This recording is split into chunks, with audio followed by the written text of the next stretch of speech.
బ్రహ్మర్షి పితామహ పత్రిజీకి అనంత కోటి ప్రణామాలు. అలాగే అమ్మ స్వర్ణమాల పత్రిజీకి అనంత కోటి ప్రణామాలు. నా ధ్యాన మిత్రులందరికీ కూడా నా వేల వేల ఆత్మ ప్రణామాలు.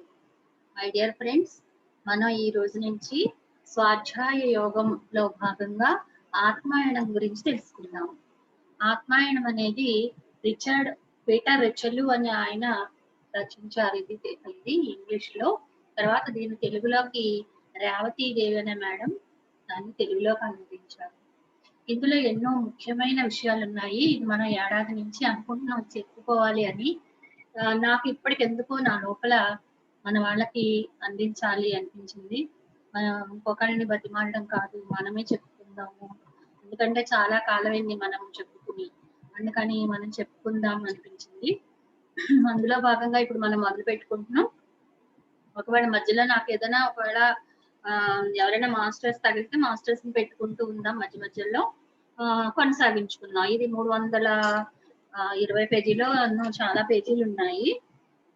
343 పేజీలో 44 పేజీలో ఉన్నాయి.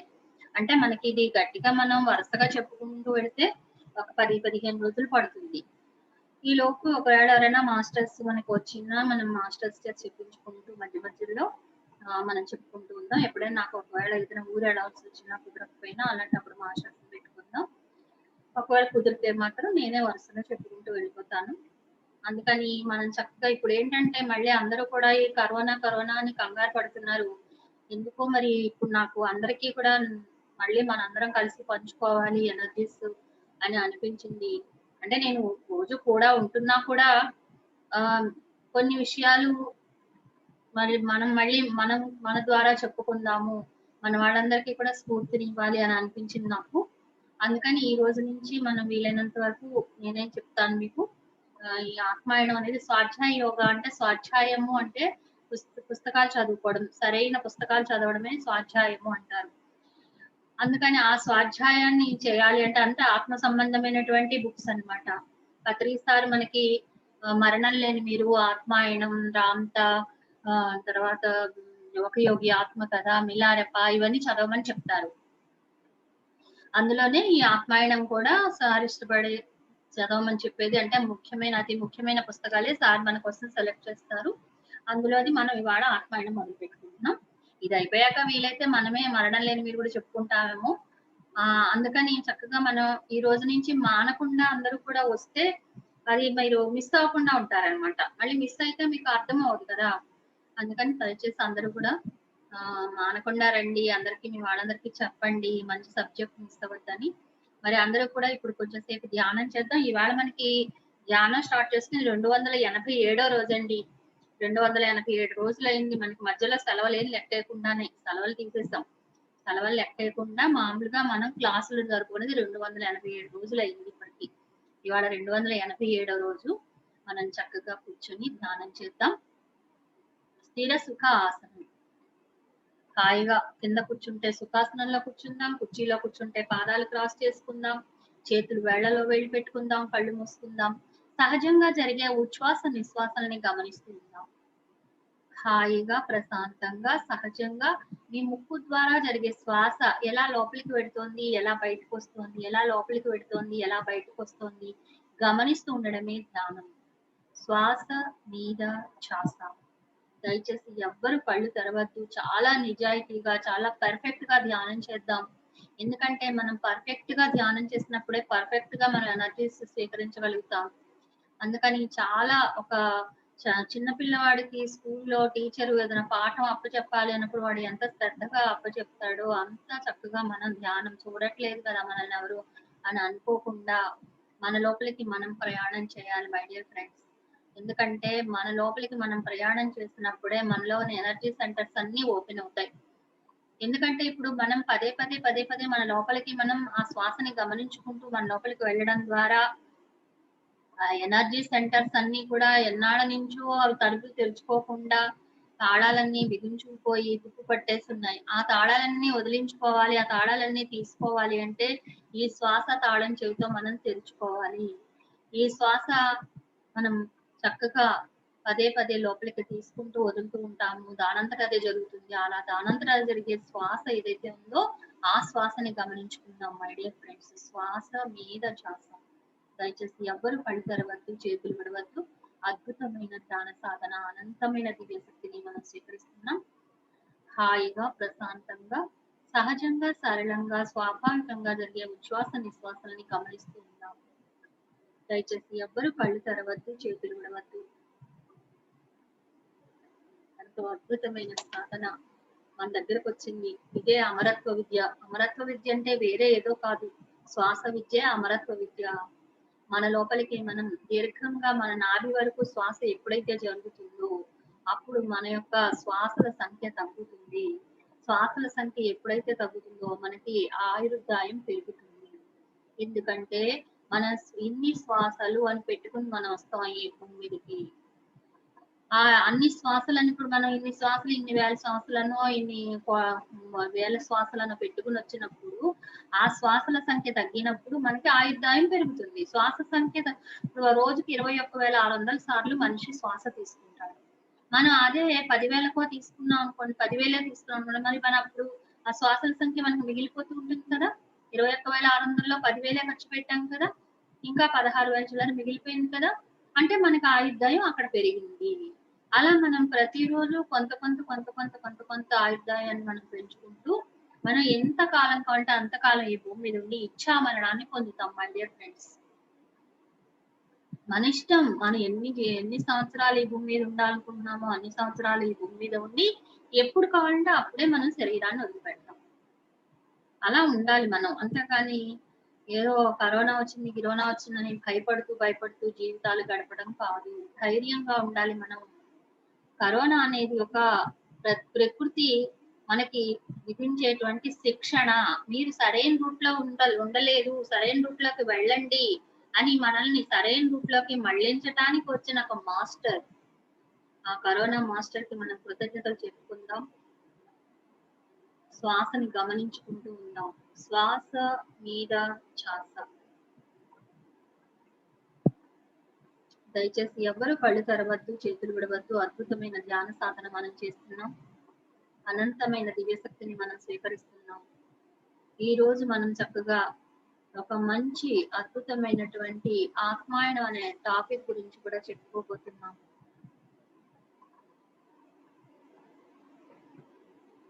శ్వాస మీద ధ్యాస.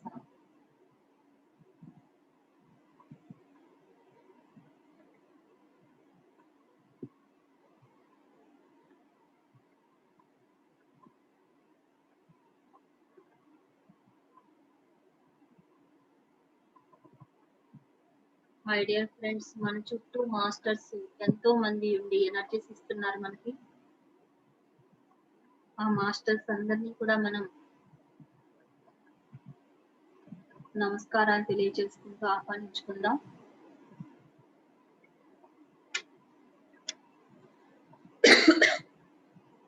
ఎన్నో దైవీ శక్తులు ఈ భూమి మీదకి వచ్చి ఉన్నాయి. ఆ దైవీ శక్తులు కూడా మనకి అనంతమైన దివ్య శక్తులను ఇస్తున్నారు.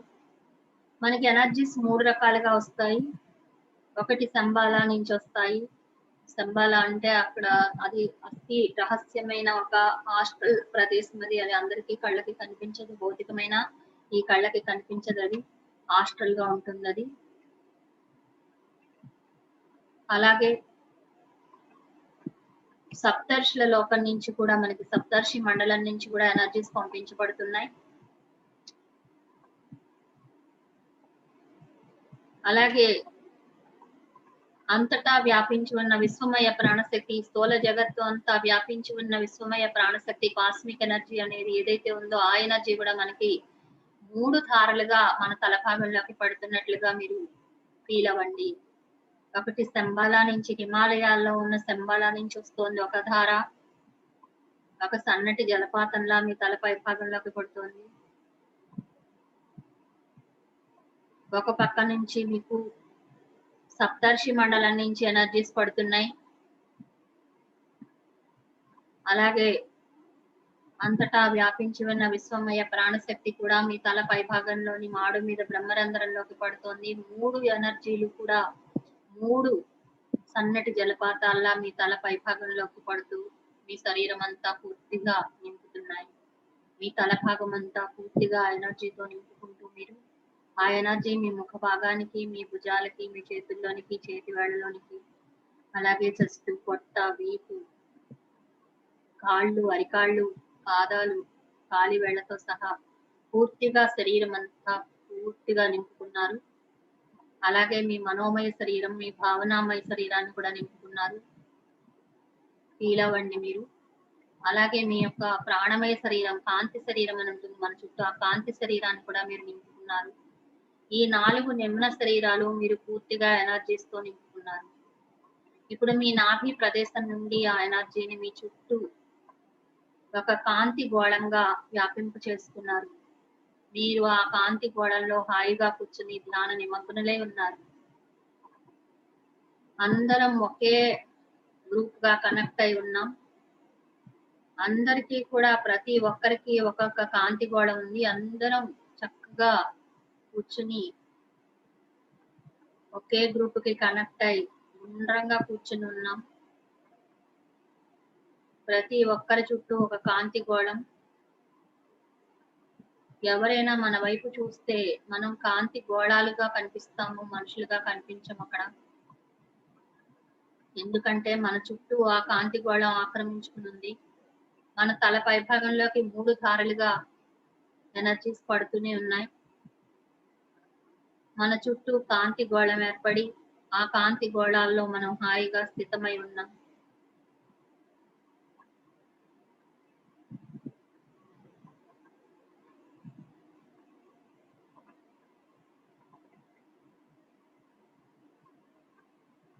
ఆ కాంతి గోళాలు అంతకంతకి పెరుగుతూ పెరుగుతూ మనం ఎక్కడైతే కనెక్ట్ అయి ఉన్నామో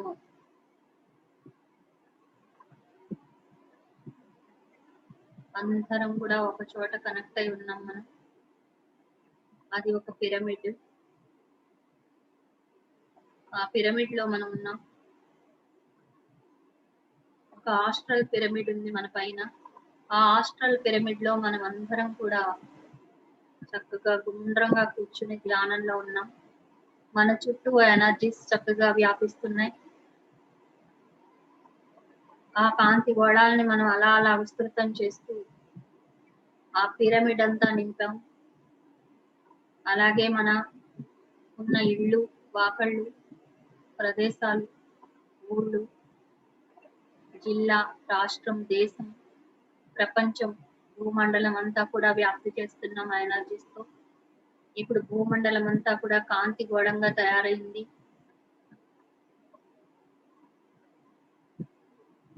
మనం చాలా కాలం తర్వాత భూమాతని దర్శించటం, భూమాతకి ఎనర్జీస్ ఇవ్వటం జరుగుతోంది ధ్యానంలో. ఆ భూమాత ఎంతో సంతోషంతో మనందరినీ తన 2 చేతులతో దగ్గరికి తీసుకుని తన ఒడిలో కూర్చోబెట్టుకుంది. అలా ఆ ఎనర్జీస్ తో మనం నిండుతూ భూమండలానికి ఆ ఎనర్జీస్ ని పంచుతూ ప్రపంచమంతా ప్రతి నదీ నదాలకు, ప్రతి చెట్లకు, ప్రతి ఖనిజాలకు, సర్వ జీవరాశులకు, సకల మానవ కోటికి మన ద్వారా తీసుకుంటున్న ఎనర్జీస్ ని మనం పంపిస్తున్నాం. సర్వే జనా సుఖినో భవంతు. ప్రపంచమంతా ధ్యాన జగత్తుగా, శాకాహార జగత్తుగా, ఆనంద జగత్తుగా, ఆరోగ్య జగత్తుగా, పిరమిడ్ జగత్తుగా భాసిల్లాలి.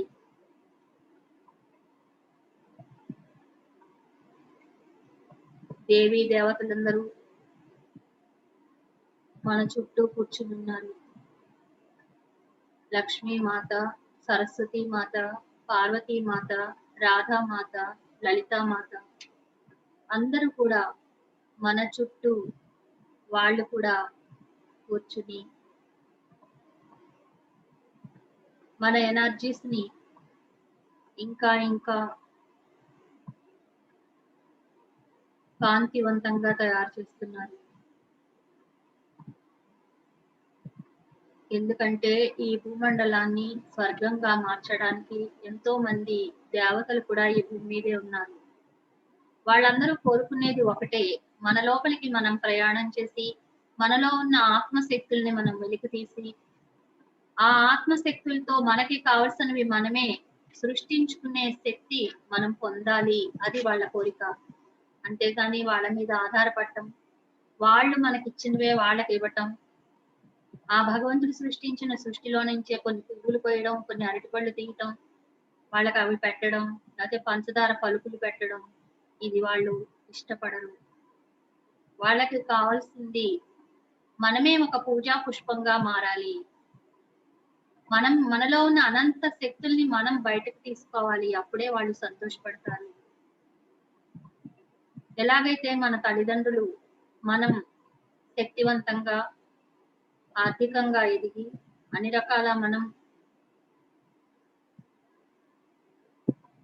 అందరి చేత మంచి అనిపించుకున్నప్పుడు ఎంత ఆనందపడతారో, అలాగే ఆ దేవీ దేవతలు కూడా మనలో ఉన్న శక్తుల్ని బయటకు తీసుకొని, మనకు కావాల్సినవి మనమే సృష్టించుకోగలిగే స్థితికి ఎదిగినప్పుడే వాళ్ళ ఆనందంతో పరవశించిపోతారు. నా బిడ్డలు ఎదిగారు, మాలాగే తయారయ్యారు అని ఆ ఆనంద పారవస్యంతో వాళ్ళు మునిగిపోయి ఉంటారు.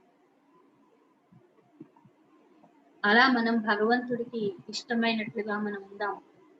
గురువులు కూడా అదే ఇష్టపడతారు. మనం ఏదైతే తెలుసుకున్నామో, ఏ జ్ఞానాన్నైతే మనం తెలుసుకున్నామో, ఆ జ్ఞానాన్ని అందరికీ పంచమని చెప్తున్నారు గురువులు. పంచితేనే పెంచబడుతుంది.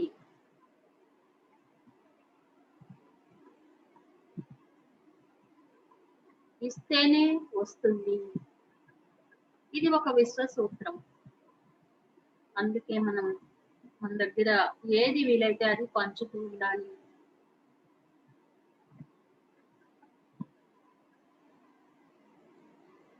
ఆ మహాకాంతి గోళంలో మనం అందరం హాయిగా స్థితమై ఉన్నాం.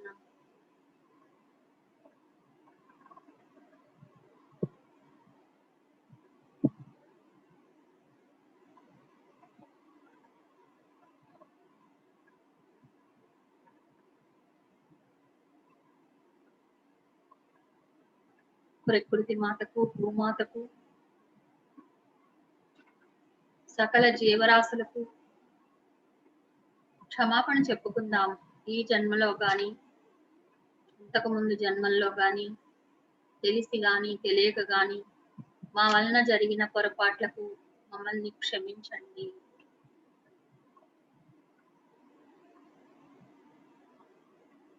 అలాగే ఈ జన్మలో గాని, పూర్వ జన్మల్లో గాని మాకు ఎవరి ద్వారానైనా కష్టం గాని, నష్టం గాని, బాధ గాని కలిగి ఉంటే వాళ్ళని మేము మనస్ఫూర్తిగా క్షమిస్తున్నాం.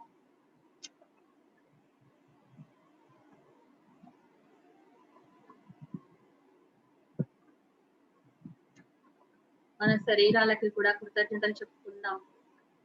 మనల్ని ధ్యానంలో కూర్చోవడానికి శక్తినిస్తూ అవకాశం కల్పించిన మన శరీరానికి, మనల్ని ఇటు అటు వేరే వేరే వాటి వెంటకు వెళ్ళనివ్వకుండా ధ్యానం మీదే ఉండగలిగేలా చేసిన మన మనసుకు మనం కృతజ్ఞతలు తెలియచేసుకుందాం.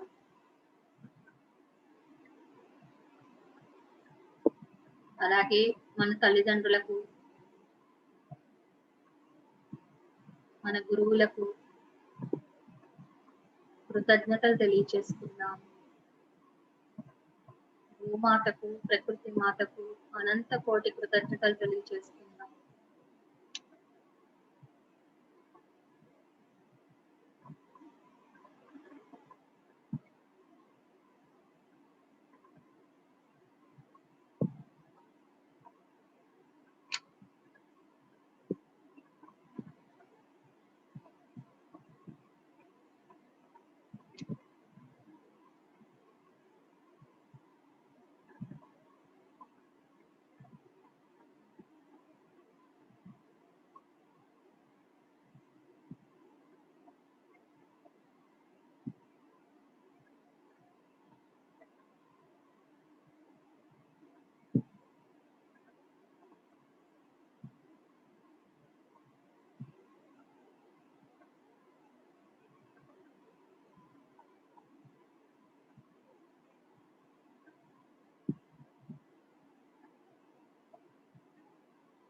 కరోనా దేవతకి కూడా మనం కృతజ్ఞతలు తెలియచేసుకుని ఒక విన్నపం చేసుకుందాం. ఈ భూమండలాన్ని స్వర్గంగా మార్చడానికి, ఈ భూమండలం అంతా ధ్యానమయం, శాకాహారమయం, పిరమిడ్లమయం చేయడానికి బ్రహ్మర్షి పితామహ పత్రిజీ గారు మమ్మల్ని అందరినీ మేల్కొల్పారు. మేమందరం అందరికీ ఉపయోగపడడానికి సిద్ధంగా ఉన్నాం. అందుకని ఇప్పటి వరకు మీ ద్వారా మాకు కలిగిన అనుభవాలు చాలు ఈ ప్రపంచానికి. అందుకని మా ఆత్మ ఎదుగుదలకు మాకు సహాయపడండి అని అడగండి.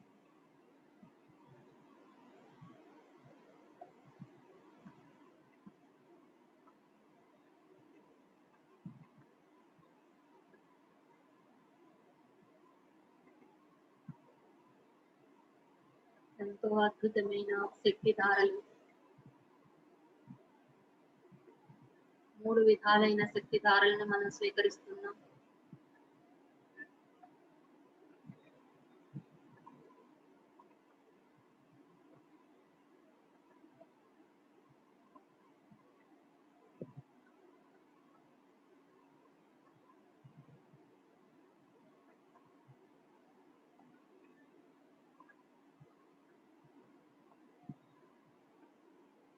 ఒక పొగ మంచు లాంటి ఒక బుడగలాగా, ఒక బెలూన్ లాగా ఎనర్జీ మన చుట్టూ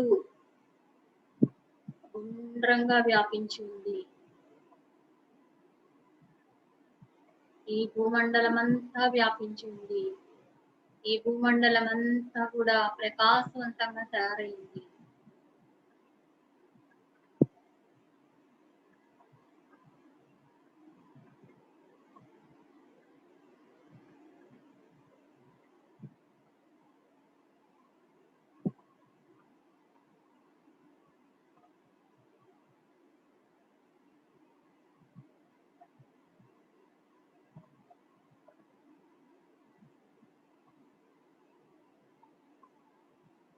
తల్లికి తన బిడ్డ ఎదిగి చక్కగా ఉద్యోగం తెచ్చుకుని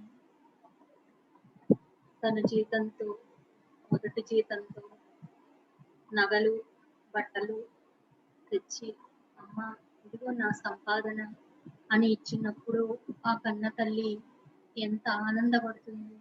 అలాగే భూమాత కూడా ఎంతో ఉప్పొంగిపోతుంది. నా బిడ్డలు ధ్యానం చేసి తీసుకుంటూ ఆ ఎనర్జీని నాకు కూడా పంచుతున్నారు అని ఆవిడ ఉప్పొంగిపోతుంది.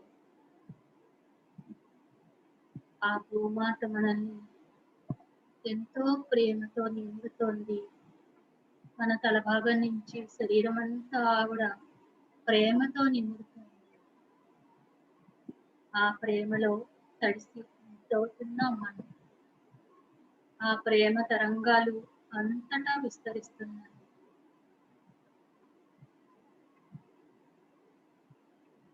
ఆ ప్రేమ శాంతి, కరుణ, దయ, క్షమ మొదలైన వాటితో కూడుకొని ఉన్న ప్రేమ, బేషరతు ప్రేమ, షరతులు లేని ప్రేమ, ఫలితాన్ని ఆశించని ప్రేమ. అలాంటి ప్రేమని మనం పొందుతున్నాం. అలాంటి ప్రేమని మనలో నింపుతోంది భూమాత. ఆ తల్లికి మనం కృతజ్ఞతలు తెలుపుకుందాం. మనం కూడా ఆ అమ్మకు మన నుండి ప్రేమ తరంగాలు పంపిద్దాం. భూమాతని ఒక్కసారిగా మీరు ఆ టచ్ మీరు గుర్తు చేసుకోండి. ఒక్కసారి చెప్పులు లేకుండా కొంతసేపు భూమి మీద నడవండి. ప్రతిరోజు ఆ భూమాతతో సమన్వయం కుదురుతుంది.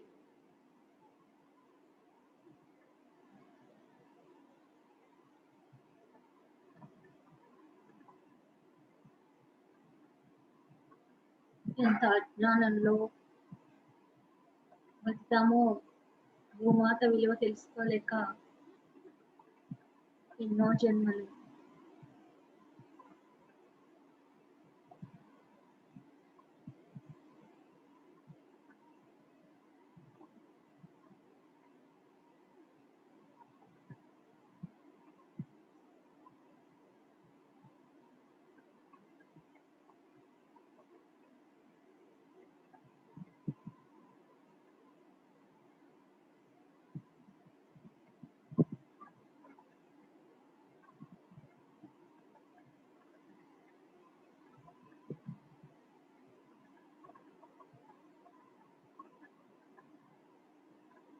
ఆ కాంతి సముద్రంలో ఓలలాడుతూ, తేలియాడుతూ అలాగే ధ్యానంలో ఉండిపోతాం మరికొంతసేపు.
దయచేసి ఎవరు కళ్ళు తెరవద్దు, చేతులు విడవద్దు. ఎంతో శక్తిని మనం స్వీకరిస్తున్నాం మై డియర్ ఫ్రెండ్స్. శక్తి సముద్రంలో మనం ఓలలాడుతున్నాం.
ఇంకా ఒక్క నిమిషం మాత్రమే. దయచేసి ఎవరు కళ్ళు తెరవద్దు. ఎంతో అద్భుతంగా ధ్యానం చేస్తున్నాం.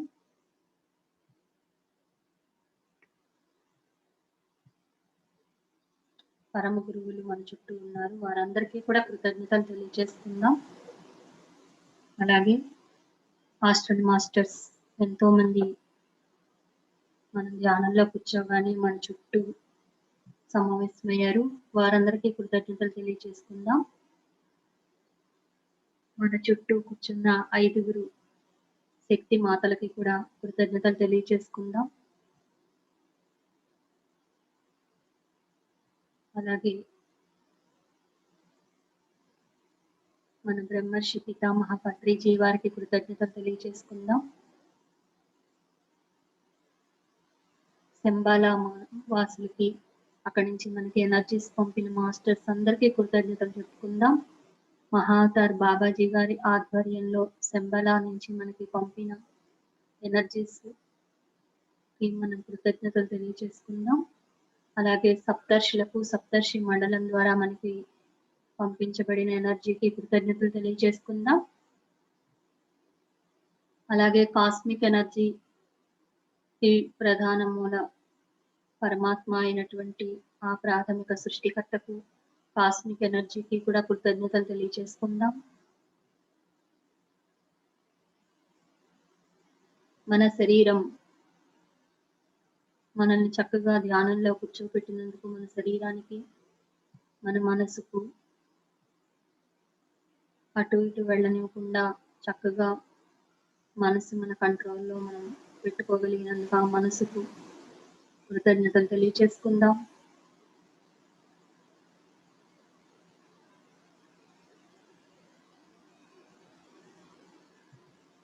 ఓకే ఫ్రెండ్స్, నెమ్మదిగా 2 చేతులు విడదీసి 2 కళ్ళ మీద పెట్టుకుందాం. 5 అంకెలు లెక్క పెట్టుకుందాం. 5, 4, 3, 2, 1, 0. నెమ్మదిగా చేతులు తీస్తూ నెమ్మదిగా కళ్ళు తెరుద్దాం.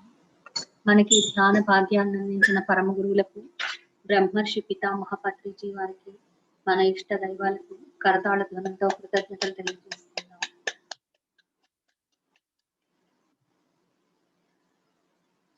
మై డియర్ ఫ్రెండ్స్, మనం ఈరోజు ఒక అద్భుతమైన ఆత్మాయనం గురించి మనం చెప్పుకోబోతున్నాం. ఇది స్వాధ్యాయంలో భాగంగా మనం చేసుకుంటున్నాం. పీటర్ రిచెలు అనే ఆయన గ్రంథకర్త. ఆయన యొక్క అనుభవాలివి. అంతేగాని ఇదేమి ఒక కథ కాదు. ఆయన యొక్క అనుభవాలే ఒక కథగా ఆయన చూపిచ్చారు మనకి. ఆయన ఏ అనుభవాలైతే పొందారు, ఆస్ట్రల్ లోకాలకి, ఆత్మ లోకాలకి ఆయన ఎలా వెళ్లారు, అసలు ఆయనకి అలాంటి అవకాశం, అవసరం ఎందుకొచ్చింది, ఇవన్నీ ఇందులో మనం తెలుసుకోబోతున్నాం. 1941వ సంవత్సరంలో జూలై నెల 7వ తేదీన ఇది జరిగిన విషయం ఆయన తెలియజేస్తున్నారు మనకి పీటర్ రిచెలు గారు. మన అస్తమాను పీటర్ రిచెలు అని పెద్ద పేరు పెట్టుకోవడం కష్టం కాబట్టి పీటర్ గారని చెప్పుకుందాం. లేదా రిచెలు అని చెప్పుకుందాం. ఒక కేబుల్ వచ్చింది ఆయనకి. కేబుల్ అంటే టెలిగ్రామ్ లాంటిదన్నమాట. ఏమని ఇంగ్లాండ్ తరఫున యుద్ధం చేస్తూ వాళ్ళ తమ్ముడు, ఎంత వయసు అతనికి, 21 సంవత్సరాల వయసు గల తన తమ్ముడు యుద్ధం చేస్తూ యుద్ధంలో మరణించాడు అని ఆయనకి ఒక కేబుల్ వస్తుంది.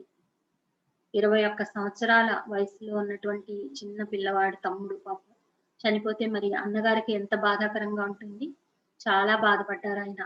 అదే ఆ టెలిగ్రామ్ రాగానే అయ్యో నా తమ్ముడు చనిపోయాడా అని చాలా బాధపడతారు ఆయన. ఎందుకంటే అతను రాయల్ ఎయిర్ ఫోర్స్ లో చేస్తుంటే వీళ్ళందరూ చెప్పారు, నువ్వు వద్దు, ఇది యుద్ధాలకు సంబంధించింది, అలాంటిది ఎందుకు ఎన్నుకుంటావు, వద్దు అంటే వాళ్ళ తమ్ముడు చాలా బలంగా, దృఢంగా ఉండేవారనమాట. అందుకని అతను నేను అది చేస్తాను, నేను దేశం కోసం పోరాడతాను అని ఆయన ఆ యుద్ధంలోకి వెళ్ళడం, యుద్ధం చేస్తూ చనిపోవడం జరిగింది. అందుకని అతని పేరు చార్లెస్ అన్నమాట. తమ్ముడి పేరు చార్లెస్, అన్నగారి పేరు పీటర్. అలా చాలా బాధపడ్డారు ఆయన అది వినగానే. తర్వాత ఆయన శత్రు విమానాన్ని పడగొట్టానని ఇది ఎన్నో సార్లు వాళ్ళ చార్లెస్ తమ్ముడు వచ్చినప్పుడు, అన్నయ్య నేను శత్రు విమానాలు కూడా పడగొట్టాను అని గర్వంగా, ఆనందంగా చెప్తున్నప్పుడు కూడా వీళ్ళు ఎంతో ఆనందాన్ని పొందేవారు, ఎంతో గర్వాన్ని పొందేవారు. అయ్యో నా తమ్ముడు ఇంత గొప్ప శక్తివంతుడు కదా అని. అలాంటి తమ్ముడు ఈ రోజు అలా చనిపోయేసరికి అతనికి చాలా బాధ అనిపించింది. అతనికి చర్చికి కూడా వెళ్ళాలనిపించట్లేదు. ఎవరి దగ్గరికి, ఏ పాస్టర్ దగ్గరికి వెళ్ళాలనిపించట్లేదు. ఎవరితో మాట్లాడాలనిపించట్లేదు. ప్రార్థన చేయాలనిపించట్లేదు.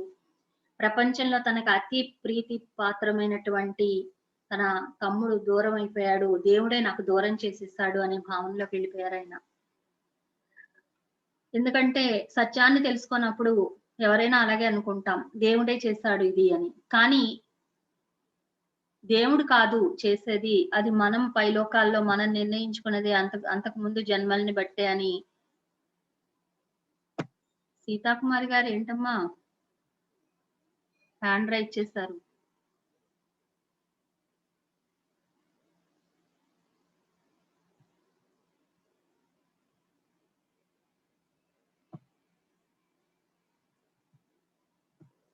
ఓకే.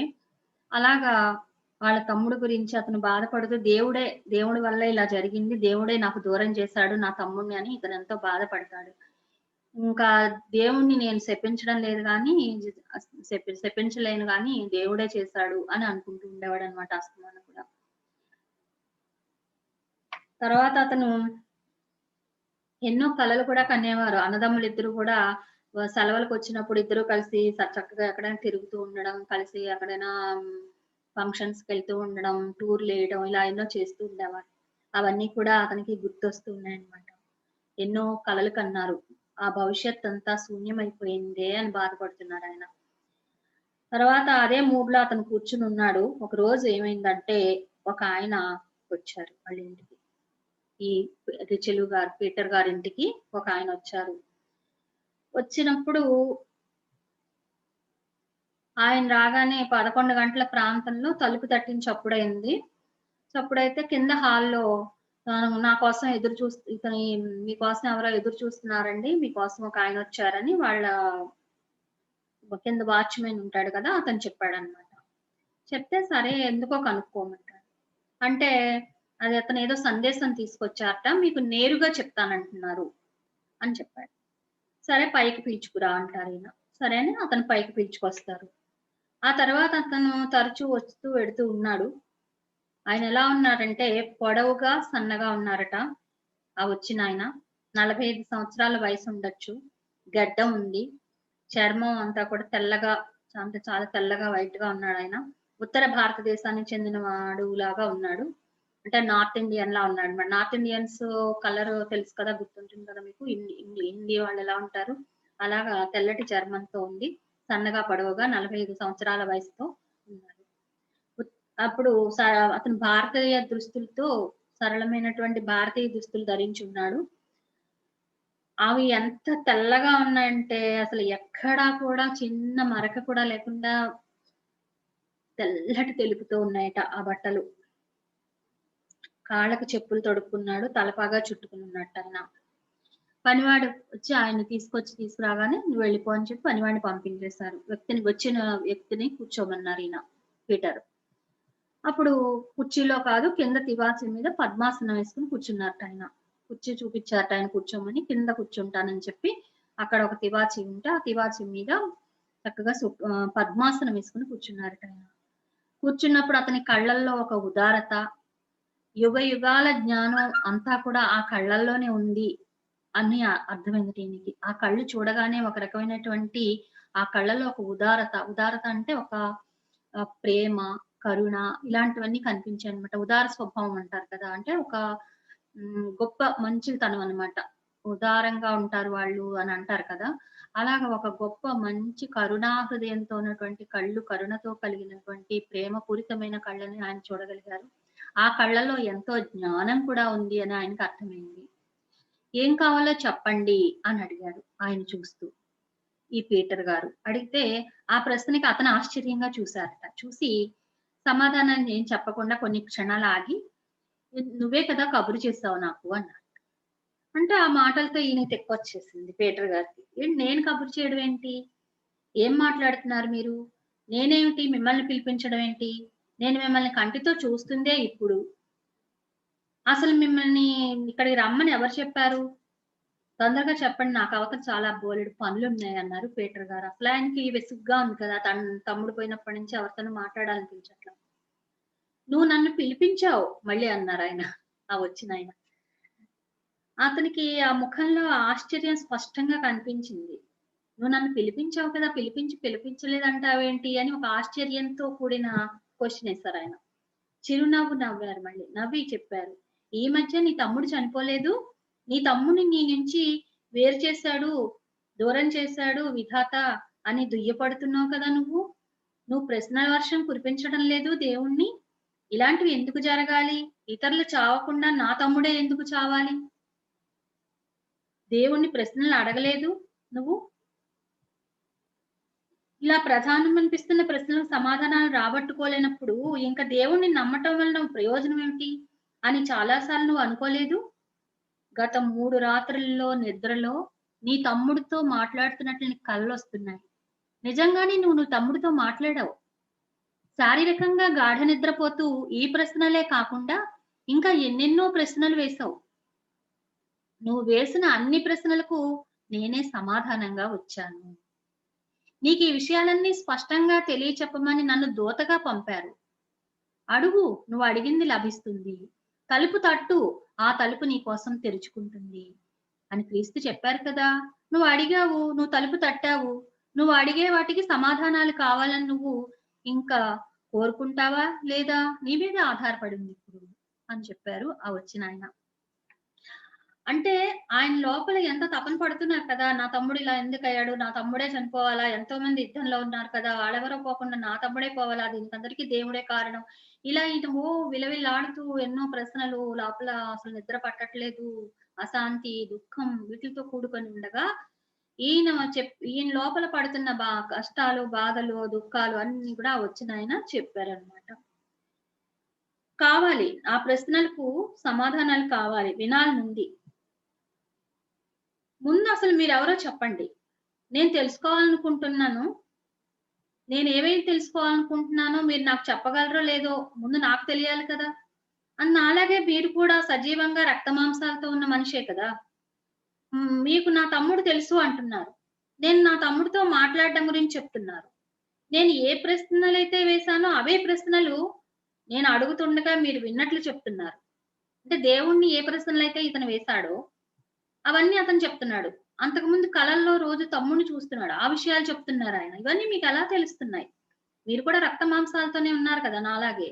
నాకు బాగా అర్థమయ్యేలా చెప్పండి. మీరు చెప్పగలగాలే గానీ, నేను చక్కగా వింటాను.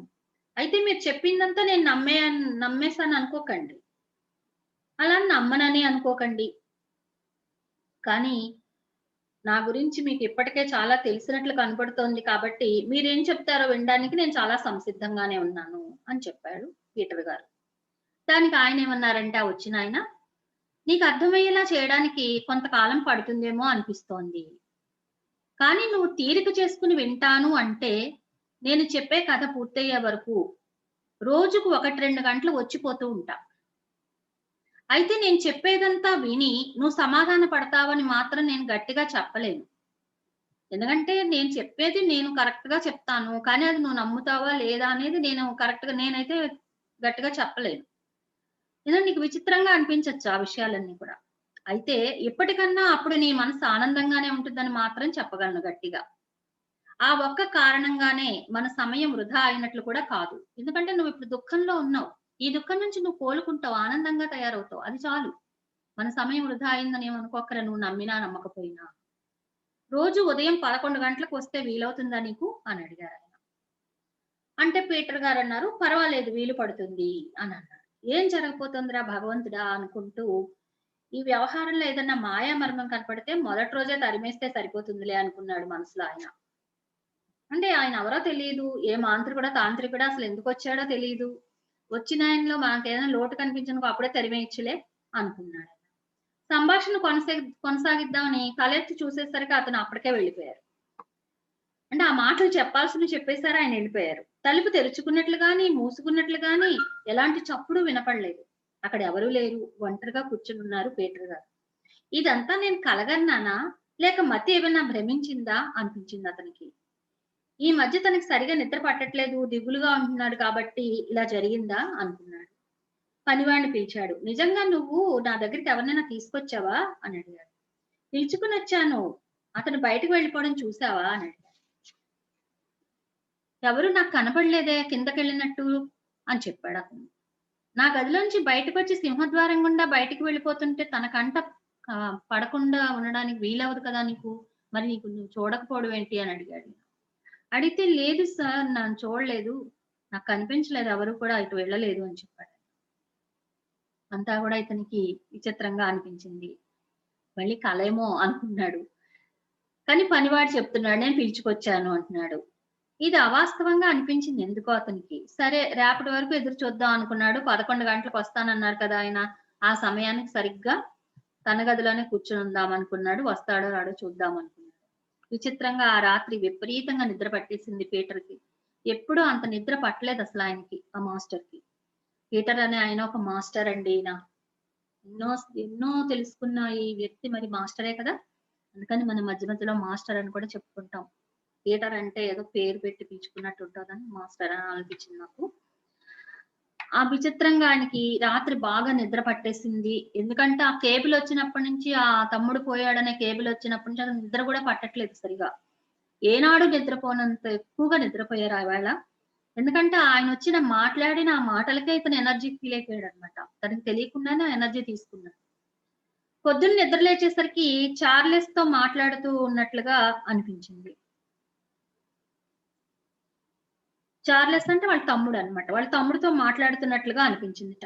చార్లెస్‌కి తన దగ్గరకొచ్చిన ఆగంతుడి గురించి చెప్తున్నట్లుగా ఆగంతుకుడు ఒకాయనొచ్చారురా నా దగ్గరికి.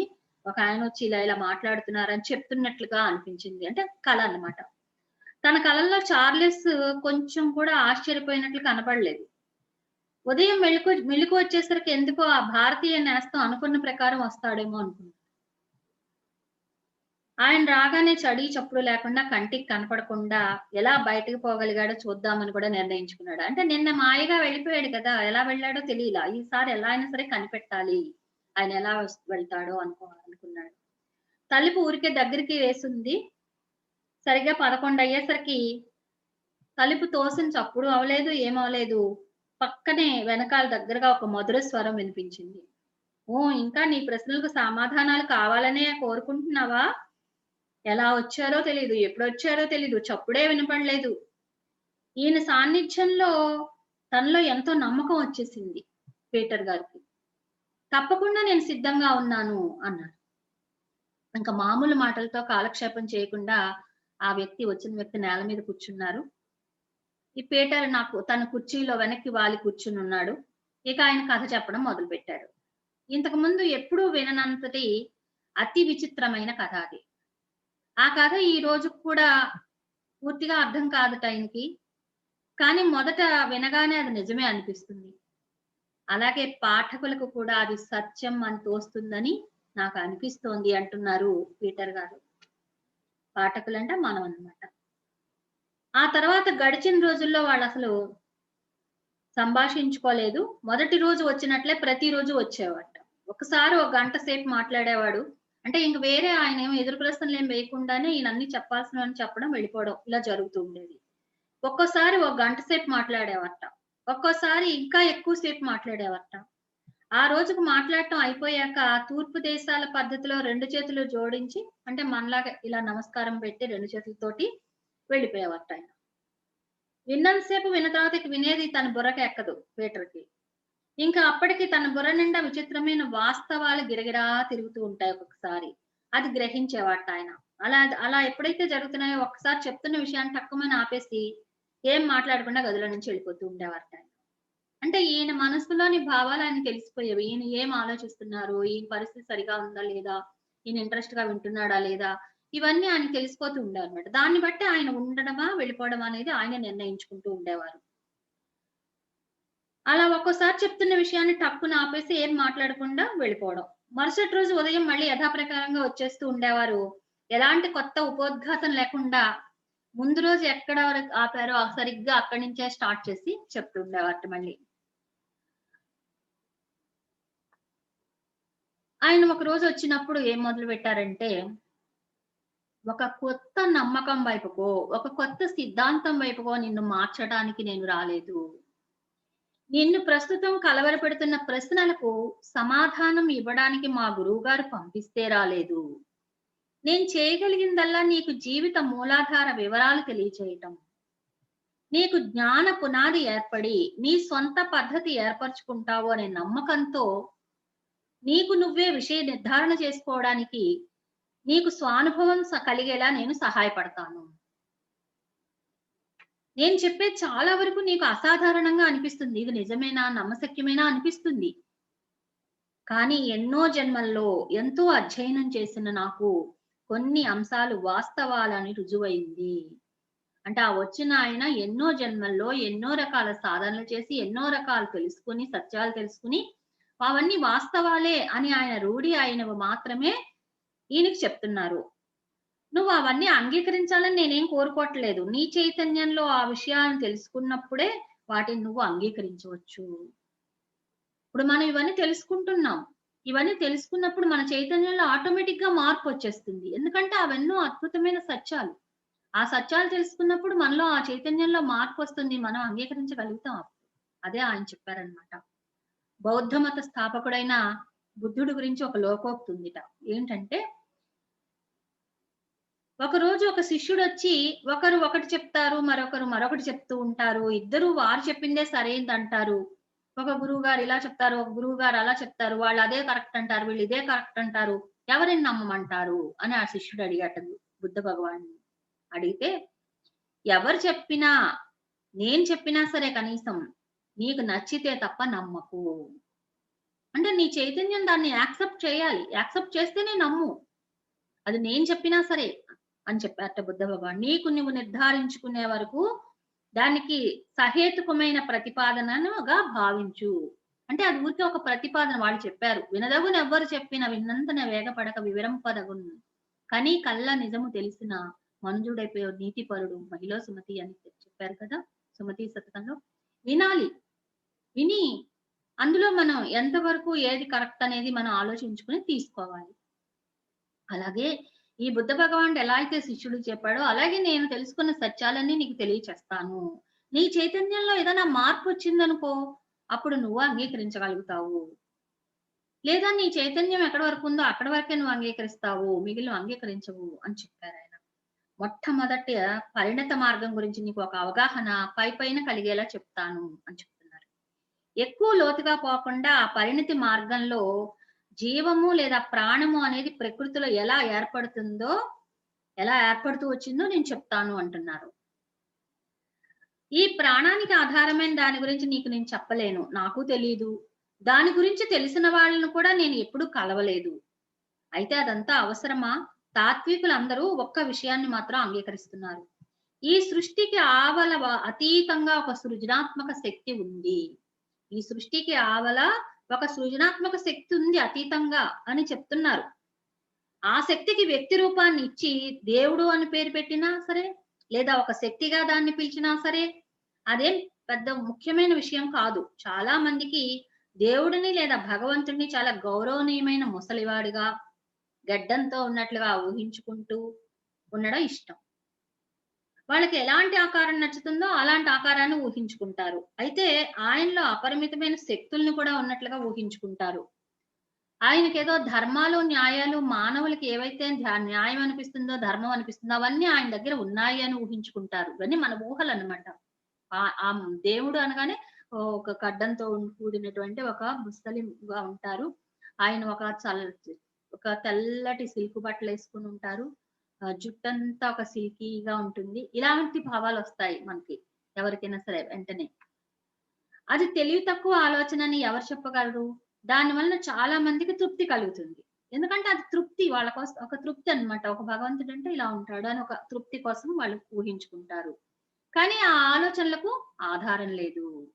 ఎందుకంటే విశ్వ సృష్టిని గురించి గాని, సదరు ప్రాణం గురించి గాని చెప్పగల జ్ఞానులెవరు బతికి లేరు. అడుగుదామన్నా కూడా. అలా మనం ప్రాణాన్ని విశ్లేషణ చేయలేకపోయినా తెలుసుకోగలుగుతాం. ఒక ప్రాణాన్ని మనం విశ్లేషణ చేయలేకపోయినా కూడా తెలుసుకోగలుగుతాం. ఈ నిమిషం బతికుండి, మరు నిమిషం చనిపోయిన మనిషిని, లేదా జంతువుని చూడని వాళ్ళు ఉండరు కదా! అందరూ చూస్తూనే ఉంటారు. ఒక మనిషి ఇప్పుడు బతికుంటాడు, కాసేపట్లో చనిపోతాడు. అలాగే ఒక జంతువు బతికుంది, ఆ తర్వాత చనిపోతుంది. అలా బతికున్నప్పుడు చూస్తాము, చనిపోయినప్పుడు గూడా చూస్తూ ఉంటాం కొంతమందిని. ఆ ఒక్క నిమిషంలో ఏం జరిగింది? ఏదో శరీరం నుంచి వెళ్ళిపోయిందనేది తథ్యం. అది పోతుండగా చూసిన వారున్నారు. అది పోతూ పోతూ నిశ్చేతమైన మాంస శరీరాన్ని వదిలేసి వెళ్ళిపోతుంది. ఆ లోపల నుంచి వెళ్ళిపోయే ప్రాణం ఈ మాంస శరీరాన్ని వదిలి వెళ్ళిపోతుంది. ఆ మాంసపిండం మనకు కనపడుతుంది. ఈ మాంసపిండం కనపడుతూ ఉంటుంది. అది కుళ్ళడం మొదలుపెట్టి తిరిగి భూమాతలో కలిసిపోతుంది. కాబట్టి ప్రాణం అనేది వాస్తవంగా ఉంది అని ఒప్పుకుంటాం. అసలు ప్రాణం అనేది ఉంది ఈ మనిషికి, ఈ జంతువుకి, ఈ జీవజాతికి. ఎందుకు తెలిసింది? ఆ ప్రాణం వెళ్ళిపోయినప్పుడు ఈ శరీరం కుళ్ళిపోతోంది కాబట్టి. అది మట్టిలో కలిసిపోతోంది కాబట్టి. అసలు ప్రాణం అనేది ఉంది. దాన్ని మనం అర్థం చేసుకోలేకపోయినప్పటికీ మనం ఒప్పుకుంటాం. ఈనాడు ఎన్నో ఇతర వస్తువులను మనం సృష్టిస్తున్నట్లుగా వాటిని మనం సృష్టించలేకపోయినప్పటికీ అంటే ఆ ప్రాణాన్ని మనం సృష్టించలేం. మానవ మేధ ఎన్నో సింథటిక్ వస్తువులను సృష్టించింది. ప్రకృతికి అండగా ఎన్నో సృష్టించింది గానీ, ఆ సింథటిక్ ప్రాణాన్ని మాత్రం సృష్టించలేకపోయింది. ఒక బొమ్మని తయారు చేయగలదు గానీ, ఆ బొమ్మలో ప్రాణాన్ని మాత్రం మానవ మేధస్సు చేయలేకపోయింది. ప్రకృతిలో 4 సామ్రాజ్యాల్లోనూ ప్రాణం ఉంది అని కనుగొన్నట్లు సైన్స్ కూడా మనకు చెప్తోంది. ఖనిజాలు, వృక్షాలు, జంతువులు, మానవులు. ఈ 4గింటిలో కూడా ప్రాణం ఉంది. మానవులు జంతువుల్లోనూ, మనుషుల్లోనూ ప్రాణం ఉంది అని మనకు వేరే చెప్పాల్సిన మానవుల్లోనూ, జంతువుల్లోనూ ప్రాణం ఉందని ఎవరు చెప్పక్కర్లా మనకి. అది తెలిసిపోతూనే ఉంటుంది. కళ్ళతో చూస్తూనే ఉంటాం. కానీ చెట్లలోనూ, ఖనిజాల్లోనూ కూడా ప్రాణం ఉందన్న విషయం నమ్మటం కొంచెం కష్టంగా ఉంటుంది. విశ్వసనీయమైన వర్గాల ద్వారా తెలియచెప్పేదేంటంటే రాయిలో కూడా ప్రాణం ఉంది. దానిలో నుంచి ఆ ప్రాణం బయటికెళ్ళిపోగానే ఆ రాయి క్షీణించటం మొదలుపెడుతుంది. కాలక్రమేణా ఆ రాయి దుమ్ముగా మారిపోతుంది. అంటే కొన్ని వేల సంవత్సరాలు పడుతుంది. వందల సంవత్సరాలు గాని, వేల సంవత్సరాలు గాని పడుతూ ఉంటుంది అలా జరగటానికి. మనం కూడా ఖనిజాలుగా వచ్చిన వాళ్ళమే ఈ భూమి మీదకి. మొట్టమొదటిగా మనం ఈ భూమి మీద ఖనిజాలుగానే వచ్చాం. తర్వాత ఆ రాయి క్షీణించటం మొదలుపెట్టి కాలక్రమేణా దుమ్ముగా మారిపోతుంది. మానవ శరీరం ఎలా కుళ్ళిపోతుందో అలాగే రాయి కూడా క్షీణిస్తుందిట. కాకపోతే రాయికి ఎక్కువ సమయం పడుతుంది. రాయిలో ప్రాణం ఉంది అంటే నమ్మటం కన్నా చెట్టులో ప్రాణం ఉందంటే నమ్మడం చాలా ఈజీ. ఎందుకంటే చెట్టును భూమిలో నుంచి పెకలించినప్పుడు దాని ప్రాణాధారం లేక వడిలిపోయి చచ్చిపోతుంది. చెట్టుని పీకేసి పడేస్తాం అనుకోండి చచ్చిపోతుంది కదా! దానివల్ల చెట్టుకు ప్రాణం ఉంది అని తెలుస్తుంది. కానీ రాయికి ప్రాణం ఉందనేది తెలియడం కష్టం. కాలక్రమేణా దుమ్ముగా మారిపోయినప్పుడే మనకు తెలుస్తుందన్నమాట. అన్ని ప్రాణుల నుంచి ప్రాణశక్తి బయటకి పోగానే ఏం జరుగుతుందో అదే వీటి విషయంలో కూడా జరుగుతుంది. ఈ ఖనిజాల విషయంలో కూడా. మనం చూడవలసింది ఏంటంటే ఖనిజ ప్రపంచంలోని ప్రాణానికి, మానవ జంతు ప్రపంచంలోని ప్రాణానికి మధ్య తేడా ఏమిటి అన్న విషయం. అంటే ఈ ఖనిజాలంటే ఈ రాళ్ళు, రప్పలు వీటికి ఉన్నటువంటి ప్రాణానికి, మానవులకి, జంతు ప్రపంచానికి ప్రాణానికి మధ్య తేడా ఏంటి? రెండింటి సారం నిస్సందేహంగా ఒకటే. ఎందుకంటే ఇంత క్రితం తను చెప్పినట్లు సర్వ ప్రాణశక్తికి మూలం పరమాత్మే. కానీ దాని ప్రకటనలో ఎంత వైవిధ్యం ఉందో, వివిధ ఖనిజాలుగా ప్రాణం పనిచేయడం మొదలుపెట్టినప్పుడు మానవ స్థాయిలో మనం అర్థం చేసుకునే వ్యక్తిత్వం అన్నది దానికి ఉండదు. వ్యక్తిత్వం ఉండదు దానికి. ఆ ఖనిజాలకి వ్యక్తిత్వం అనేది ఉండదు. ఖనిజాల్లో ప్రప్రథమంగా తక్కువ స్థాయిలో ప్రారంభమైన ప్రాణశక్తి అనుభవాన్ని గడిస్తూ క్రమేపీ ఉన్నత స్థాయి ఖనిజాల రూపాలను కూడా తీసుకుంటుందట. అంటే ముందు చిన్న చిన్న రాళ్ళుగా, పెద్ద పెద్ద రాళ్ళుగా తయారైన తర్వాత అది ఒక వజ్రంగా అలా కూడా మారతాయన్నమాట. అలా అలా మార్పులు చెందుతూ వస్తాయి. ఉన్నత స్థాయి స్థితికి కూడా చేరుతూ ఉంటాయట. అక్కడి నుంచి ఎదిగి వృక్ష జాతుల్లో నిమ్న స్థాయి వృక్షాలుగా జన్మలు తీసుకుని, వృక్షాల్లో కూడా తక్కువ జాతి వృక్షాలుగా ముందు జన్మలు తీసుకుని తర్వాత ఉన్నతమైనటువంటి వృక్షాలుగా కూడా ఉత్తరోత్తర ఉన్నత స్థాయి వృక్ష జాతులుగా కూడా జన్మలు తీసుకుంటాయి. ఇవన్నీ మనం కూడా పొందినవే. మనం వృక్షాలుగా కూడా వచ్చాం. రాళ్లగా వచ్చాం, వృక్షాలుగా వచ్చాం. మనం అన్ని పొందినవి ఇవన్నీ కూడా. ఇదంతా జరగటానికి మన కాలమానం ప్రకారం అనేక వేల సంవత్సరాలు పడుతుందండి. ఇలా ఖనిజాలుగా పుట్టడం, ఆ ఖనిజాలని దుమ్ముగా మారిపోవటం, తర్వాత వృక్షాలుగా రావటం, వృక్షాలుగా అయిన తర్వాత కూడా అవి క్షీణించి వాటిలో ఆ ప్రాణం పోవటం, ఇవన్నీ కొన్ని వేల సంవత్సరాలు పడుతుంది. కానీ ప్రాణశక్తి వృక్ష జాతుల నుంచి జంతు జాతుల్లోకి వచ్చినప్పుడు మాత్రమే మనకు దాని తేడా తెలుస్తుంది. ఈ ఖనిజాల నుంచి వృక్షాల్లోకి వచ్చినప్పుడు పెద్ద తేడా తెలియదు గాని మనకి, ఈ వృక్షాల నుంచి మళ్ళీ జంతువుల్లోకి వచ్చినప్పుడు మాత్రం తేడా తెలుస్తుందట. ఈ దశలో కూడా దానిలో వ్యక్తిత్వం అనేది ఉండదు. జంతువులకు కూడా వ్యక్తిత్వం అనేది ఉండదు.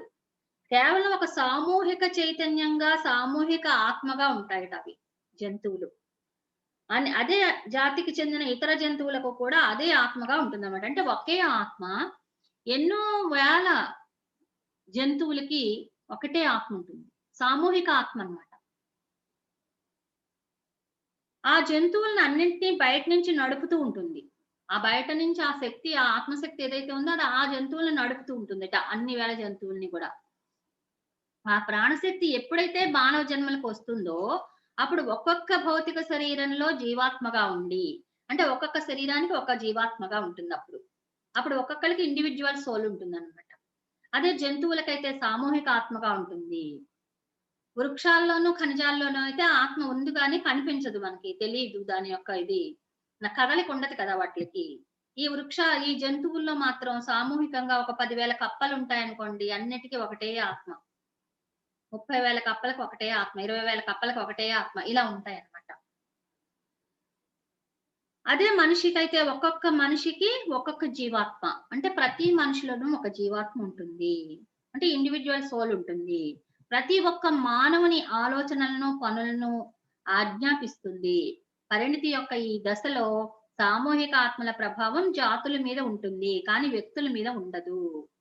మొత్తం జాతికంతటికి కలిపి ఒక సామూహికంగా ఏదైనా ఒక నడిపేది ఉంటుంది గానీ, ఒక్కొక్క వ్యక్తికి వేరేగా బయట సామూహిక ఆత్మలు ఉండవు.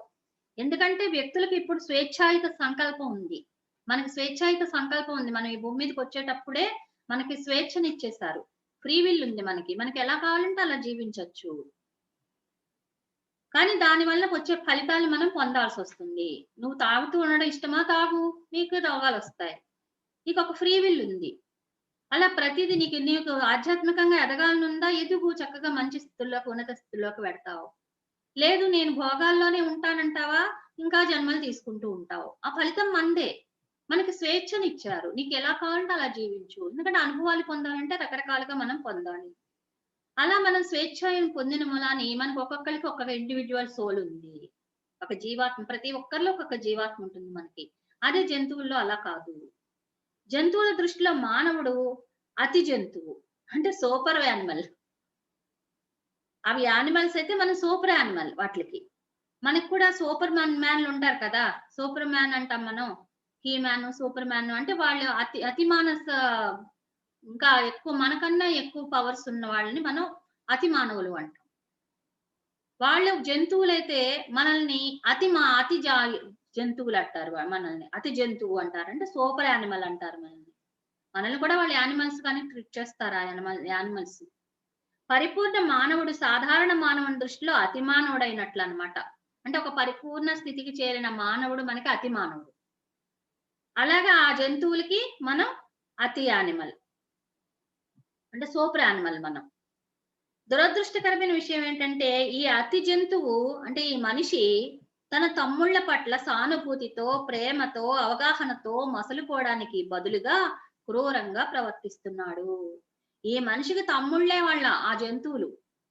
ఎందుకంటే మనం కూడా ఆ జంతు జాతి నుంచి వచ్చిన వాళ్ళమే. కానీ మనం ఏం చేస్తున్నాం? ఆ తమ్ముళ్ళ పట్ల సానుభూతి గాని, ప్రేమ గాని, అవగాహన గాని పెట్టుకోవడానికి చేయకుండా క్రూరంగా ప్రవర్తిస్తున్నాం. వాటి బాధలకు మూలకారకుడవుతున్నారు. జంతువులు ఆహారం కోసం కానీ, లేదా తమకు ప్రాణభయం ఏర్పడినప్పుడు మాత్రమే చంపుతాయి.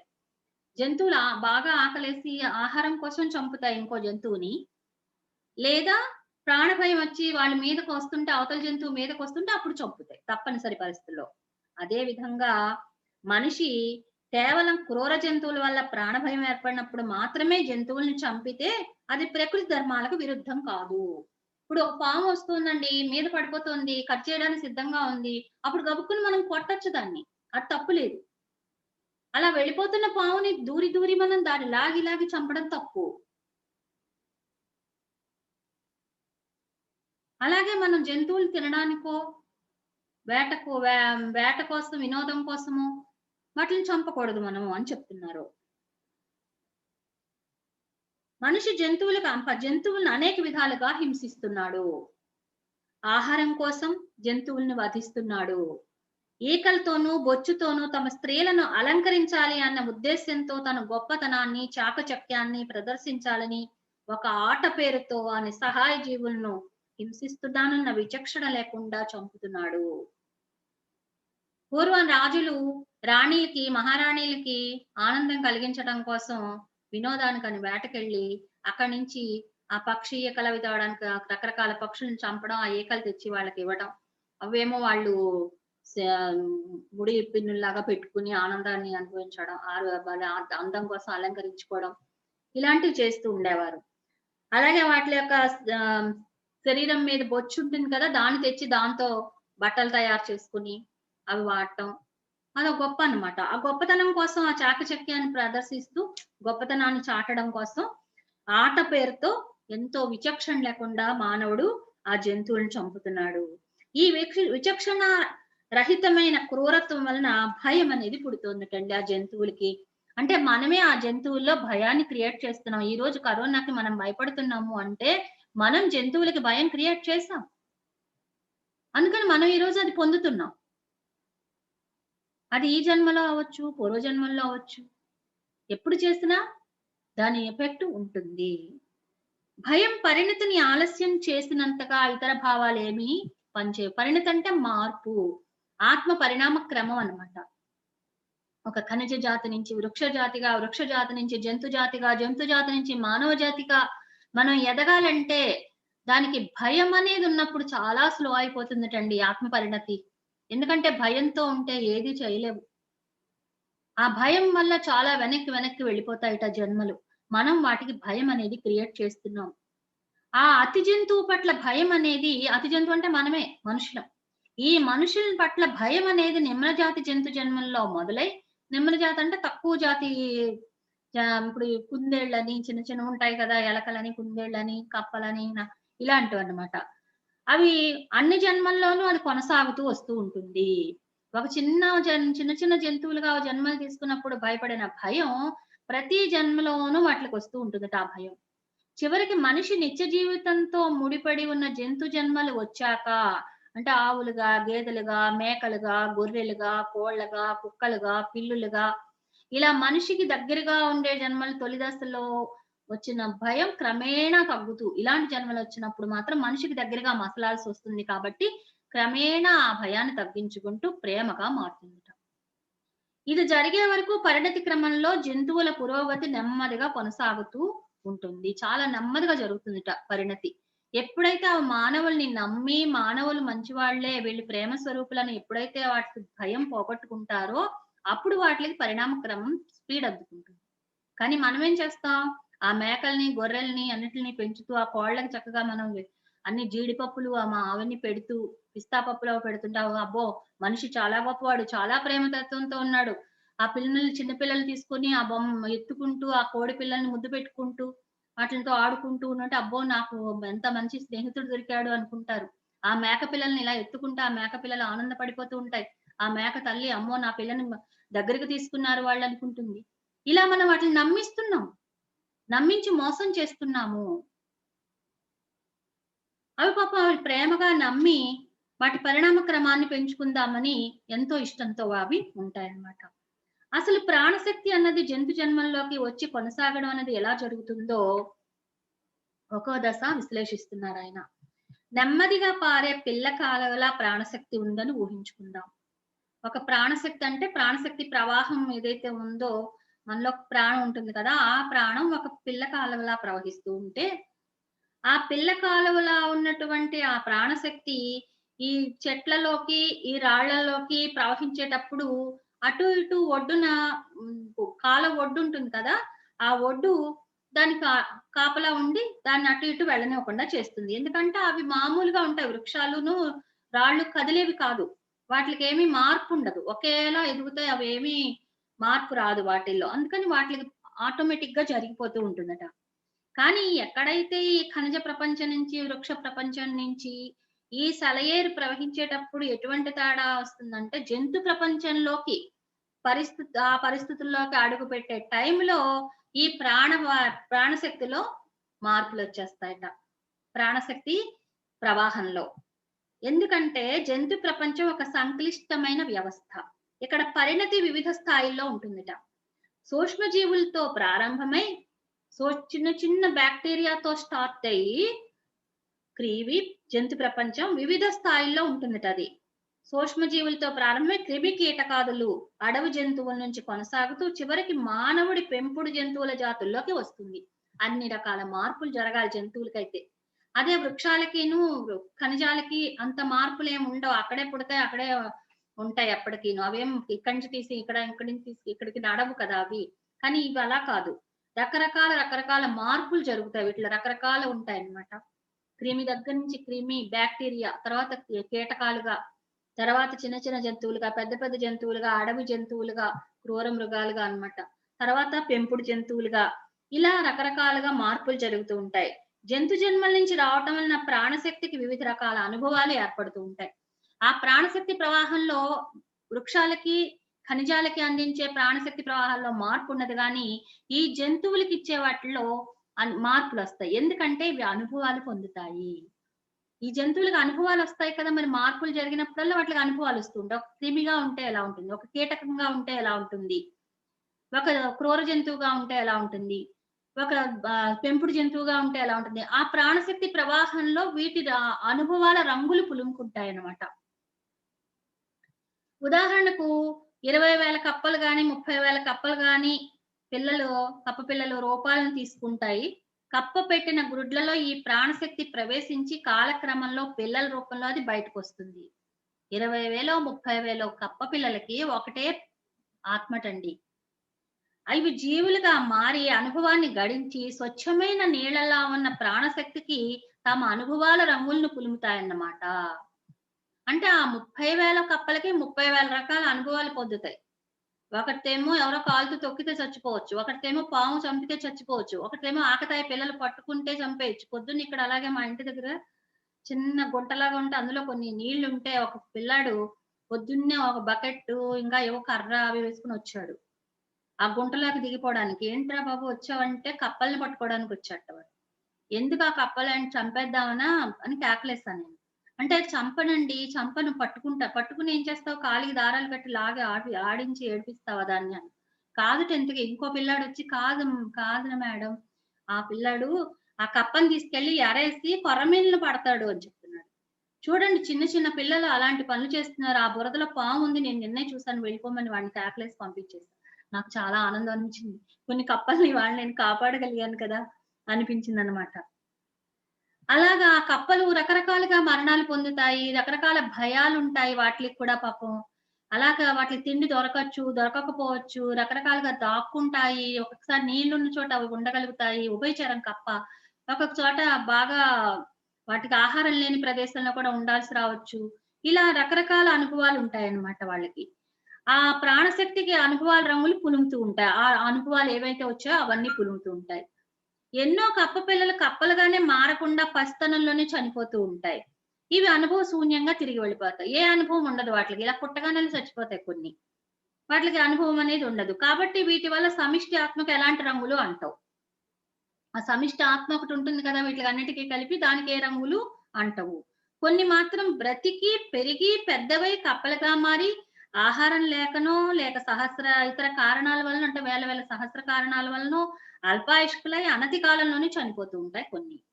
ఇవి తమ సమిష్టి ఆత్మతో లయమైనప్పుడు వాటికి కలిగిన ఆ మరణ యాతన, ఇతర కష్టాల కొద్దిపాటి అనుభవం ఈ సమిష్టి ఆత్మకు అందుతుంది. వాటి యొక్క అనుభవాలన్నీ ఆ ఆత్మకు అందుతాయన్నమాట. ఒకే ఆత్మ ఉంటుంది కదా! వీటన్నిటికి కలిపి సామూహికంగా ఆ ఆత్మకు అందుతాయి ఇవన్నీ కూడా. ఇప్పుడు ఆ సమిష్టి ఆత్మ ఇంత క్రితంలా స్వచ్ఛమైన నీళ్ళలా అనుభవ శూన్యం కాదు. అంటే దాంట్లో అనుభవాల సారం ఉందిప్పుడు. అది స్వచ్ఛంగా ఉండదు. అది ఖనిజాలకి, వృక్షాలకైతే స్వచ్ఛంగా ఉంటుంది. అక్కడ ఏ అనుభవాలు అట్టే ఉండవు వాటిలకి. కానీ ఇక్కడ అనుభవాలున్నాయి. మరికొన్ని కప్పలు మరింత కాలం బతికి మనుషుల మధ్యకొస్తాయి. కొన్ని కప్పలు అలా మెల్లిమెల్లిగా బతుకుతాయి. కొన్ని కప్పలు చచ్చిపోతాయి. ఆ బతికిన కప్పలు మనుషుల మధ్యలోకి కూడా వస్తాయి. అప్పుడు ఆ కప్ప తనను బాధిస్తున్న, హింసిస్తున్న మనిషిని చూసి భయపడడం, పారిపోవడం, అవకాశం ఉంటే దాక్కోవటం, మనుషుల చుట్టుపక్కలకే పోకుండా ఉండడం నేర్చుకుంటుంది. ఆ మనుషులంటేనే భయమేర్పడుతుంది. ఆ మనుషుల దగ్గరికి వెళ్ళకూడదనుకుంటుందిట. అంత భయపడుతూ ఉంటుంది. కాలక్రమంలో అది చనిపోతుంది. ఆ మరణం సహజ మరణం కావచ్చు. కానీ ఎక్కువ శాతం కప్పని మానవుని విచక్షణారహిత క్రూరత్వం వల్ల గాని, లేక తమ జాతికి సహజ శత్రువులైన పాముల వంటి జంతువుల వల్ల గాని చనిపోతూ ఉంటాయట కప్పలు. ఇలాగా ప్రతి జంతువుకి రకరకాల అనుభవాలన్నమాట. ఆ సామూహిక ఆత్మకి అందజేయబడుతూ ఉంటాయి. ప్రాణశక్తిలోని ఈ భాగాలు ఒక్కొక్క కప్ప, ఒక్కొక్క భాగం సమిష్టి ఆత్మలో తిరిగి, ఆ సమిష్టి విభాగం నుంచి విభిన్న అంశాలుగా బయటకొచ్చి, ప్రాణశక్తి మళ్ళీ స్వచ్ఛమైన నీరుగా మారుతుంది. మరణాంతరం సమిష్టి ఆత్మతో కలుస్తున్న ఈ అంశాలకు రకరకాల బాధలు, అనుభవాలు, రంగులు ఉంటాయి. సమిష్టాత్మలో ఎప్పుడైతే చనిపోయిన తర్వాత కలుస్తాయో అప్పుడు రకరకాల రంగులు, అనుభవాలు మారతాయి. కాబట్టి స్వచ్ఛమైన నీటికి రకరకాల రంగులు కలుస్తూ ఉంటాయి. ఈ అన్ని కప్పల అనుభవాలు వచ్చి ఈ సమిష్టాత్మలో కలిసాయి. ఆ కప్పల్లో దేనికి ప్రత్యేకమైన గుర్తింపు లేదు. ప్రతి కప్ప ఆ సమిష్టిలోని భాగమే. ఒక కప్పకి ఒక విశేషం అనేది ఏముండదన్నమాట వాటికి. ఎందుకంటే ఏది ప్రత్యేకంగా ఒక వ్యక్తిత్వం అనేది లేదు. అన్నీ కలిపి ఒకే సామూహిక ఆత్మ 30,000 కప్పలు. లేదా 20,000 అన్నిటికి కలిపిన రంగులు, అనుభవాల రంగులు దీనికి ఏర్పడుతూ ఉంటాయి. పరిణతిలోని ఈ దశలో 1, 2 జన్మలు అయిపోయాక ప్రాణశక్తి తన అనుభవ సారంతో మరో స్థాయికి వెళ్తుంది. ఈ కప్పల నుంచి ఇంకో స్థాయికి వెళ్తుంది. 20,000, 30,000 కప్ప పిల్లలు పుట్టే బదులు ఈసారి ఒక 10,000 ఎలకలుగానో, లేదా చుంచులుగానో పుడుతుంది. అప్పుడు 30,000 ఇప్పుడు 10,000లోకి దిగుతుందన్నమాట. ఈసారి ఎలుక, చుంచు ఈ రకమైన జాతులుగా పుడతాయి. అలా పుట్టినప్పుడు కూడా ఆ సామూహికాత్మ ఒకటే ఉంటుంది. ఈ సంఖ్య తగ్గింది. 10,000 వచ్చాయి ఈసారి. అలా సహజ శత్రువు పట్ల భయంతో పుడుతుందట ఎలుక. ఎందుకంటే తనకి అక్కడ కప్పగా ఉన్నప్పుడు తనకి మనిషి అంటే భయం ఏర్పడిపోయింది. ఆ భయం ఈ ఎలకగా పుట్టినప్పుడు కూడా దానికి ఉండిపోయింది. అందుకని తన సహజ శత్రువు మనిషి అని దానికి తెలుసు పుట్టుకతోనే. క్రితం దశలో ఆ భయం వల్లే భయమే కదా అది నేర్చుకుంది. ఈ జన్మ పరంపరలో ఆ భయం పెరుగుతూ ఉంటుంది. ఈ జన్మలో లేత వయసులోనే చేదు అనుభవాల ద్వారా ఎలక నేర్చుకుంటుంది. చిన్నప్పుడే దానికి తెలిసిపోతుంది. ఈ మనుషులు సరైన వాళ్ళు కాదు. మనల్ని బతకనివ్వరు. అని వాటికి ముందే తెలిసిపోతాయన్నమాట. పగలు కంటే రాత్రులు పని చేస్తే మనిషి నుంచి తప్పించుకోవచ్చని, మనిషి వల్ల తక్కువ భయం ఉంటుంది అని, ఒకవేళ ఆ ఎలుక ముసలితనం వరకు బతికిందంటే అది తప్పకుండా తన సహజ శత్రువులను ఎలా తప్పించుకోవాలి అనే విద్యలో ఉపాయాలు నేర్చుకుని నిష్ణాతురాలవుతుంది. ఎందుకంటే కొన్నేమో మనిషి చంపేస్తాడు. కొన్నేమో రాత్రిళ్ళే అయితేనే బెటరు వీళ్ళతో మనుషులతోటని రాత్రులు అందుకే ఎలకలెప్పుడు రాత్రులు సంచారం చేస్తాయి. మనల్ని మనం నిద్రపోయాక వచ్చి వాటి పని అవి చేసుకుంటూ ఉంటాయన్నమాట. కొన్ని ముసలితనం వరకు బతికాయి ఎలకలు అంటే తప్పకుండా సహజ శత్రువు ఎవడైతే మనిషి ఉన్నాడో వాడి నుంచి ఎలా తప్పించుకోవాలనే ఉపాయాలు నేర్చుకున్నన్ని తెలివితేటలతో ఉంటుందట ఆ ఎలక. అలా ఉన్న ఎలకలు, బతికి ఉన్న ఎలకలు. అలా చెప్తూ ఆయన చివరగా చెప్పిన మాటలు మళ్ళీ విందామని తలెత్తి చూసేసరికి అక్కడి వరకు చెప్పి ఆపేసి ఆయన వెళ్ళిపోయారు. మాయమైపోయారు అక్కడి నుంచి. తర్వాత ఆయన చెప్పిన దాన్ని అర్థం చేసుకోవడానికి ఈ పీటర్ గారు ట్రై చేశారట. కొంతసేపటి తర్వాత మొత్తం అవగాహన అయింది. మనకు కూడా అవగాహన అయింది కదా! ఇప్పుడు. మన ఆత్మలు ఎలా ఉంటాయి అనేది మనకి అవగాహన అయింది కదా! అలాగే పీటర్ గారికి కూడా అవగాహన అయింది. మొదట్లో నేను నమ్ముతున్నానా లేదా అనే విషయం అసలు ఆలోచించలేదాయన. ఇది ముఖ్యం కాదు. ఆయన చెప్పింది వినడం వరకు చూసుకున్నారు గానీ, నమ్మడం, నమ్మకపోవడం గురించి ఈయనేమి ఆలోచించలా. ఇదంతా చాలా కొత్తగా ఉంది. అయితే ఆసక్తికరంగా కూడా ఉంది. ఆసక్తికరంగానే ఉంది కదా! మనకింతకు ముందు తెలుసుకోలేని విషయాలన్నీ ఇప్పుడు మనం ఈ రకంగా తెలుసుకుంటున్నాం. పీటర్ గారికి చెప్తున్నది మనకు కూడా చెప్తున్నట్లు అవుతది కదా! అప్పటికి అలసిపోయిన అతను రేపు మళ్ళీ వస్తాడన్న నమ్మకం ఉంది. కనుక రేపటి కోసం ఎదురు చూడడం మొదలుపెట్టాడాయన. అంటే ఆయనకి ఇంట్రెస్ట్ పుట్టింది. ఆయన చెప్పేటువంటి సబ్జెక్ట్‌లో ఈయనకి ఇంట్రెస్ట్ పుట్టిందన్నమాట. మర్నాడు గుమ్మం వైపు చూస్తూ తన టేబుల్ దగ్గర కూర్చున్నాడు. ఆయన తలుపు తెరుచుకొని వస్తాడా? లేక తలుపు గుండా వస్తాడా? తలుపులేసేసి దగ్గరగా ఏసి కూర్చున్నాడన్నమాట. తలుపు తోసుకొని వస్తాడా? తలుపు అలా ఉండగానే ఆ తలుపులో నుంచే వచ్చేస్తాడా? చూద్దాం అనుకున్నట్ట. ఏదో సహజానికి అతీతంగా ఏదో జరుగుతోంది అని ఆయనకు అనిపించిందట. అనుకుంటే ఆయనేం చేస్తాడు? చక్కగా నెమ్మదిగా తలుపు తోసుకుని వచ్చాడట. ఎందుకంటే ఆయనకి తెలిసిపోతుంది కదా! వీళ్ళు కనిపెట్టున్నారని. 11 గంటలప్పుడు చాలా సాధారణంగా నిశ్శబ్దంగా తలుపు తీసుకొని లోపలికొచ్చి ఎదురు చూస్తున్నట్లుగానే కూర్చుని మరి ఇంకా విషయాలు వినడానికి సిద్ధంగా ఉన్నావా? లేక నిన్న నీకేమైనా బోర్ కొట్టేసానా అని అడిగారట.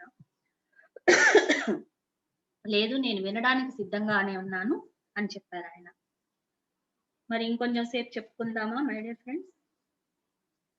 ఒక 5 నిమిషాలు టైం ఉందిగా. ఒక 5 నిమిషాలు చెప్పుకుందాం. ప్రాణశక్తి యొక్క పరిణతి స్థాయి చిన్న క్రిమికీటకాల స్థాయి నుంచి చాలా ఎదిగిపోయి అడవి మృగాల స్థాయికి వచ్చినప్పటికీ వృక్ష జాతుల స్థాయి నుంచి వస్తున్నట్లు ప్రాణశక్తి యొక్క పరిణతి స్థాయి బలం ఉన్నవాడే బతుకుతాడట. అంటే ప్రాణశక్తి యొక్క పరిణత స్థాయి చిన్న క్రిమికీటకాల స్థాయి నుంచి చాలా ఎదిగి అడవి మృగాల స్థాయికి వచ్చేటప్పటికి వృక్ష జాతుల స్థాయి నుంచి వస్తున్నట్లుగా శక్తి యొక్క పరిణతి స్థాయి బలం ఉన్నవాడే బతుకుతాడు అన్న ప్రకృతి న్యాయాన్ని అనుసరించి తనను తాను కాపాడుకోవాలన్న జంతు ప్రపంచంకు కీలక సూత్రాన్ని అనుసరించి బ్రతుకుతూ ఉంటాయి జంతువులన్నీ కూడా. అంటే తనను కాపాడుకోవటం కోసం బతకాలి అనేటువంటి కీలక సూత్రాన్ని అవి పెట్టుకుని ఉంటాయట జంతువులన్నీ కూడా. అలా పెట్టుకుని ఆ బలంగా ఉన్న జంతువులు బలహీన ప్రాణులని ఆహారం కోసం చంపుతూ ఉంటాయి. ఆ బలహీన ప్రాణులన్నింటిలోనూ కూడా ప్రాణ భయం అనేది నిలిచిపోతుంది. ఎందుకంటే బలవంతులైనటువంటి జంతువులు వచ్చి చంపేస్తాయని బలహీనంగా ఉన్న ప్రాణులు భయపడిపోతూ ఉంటాయి ఆ జీవులు.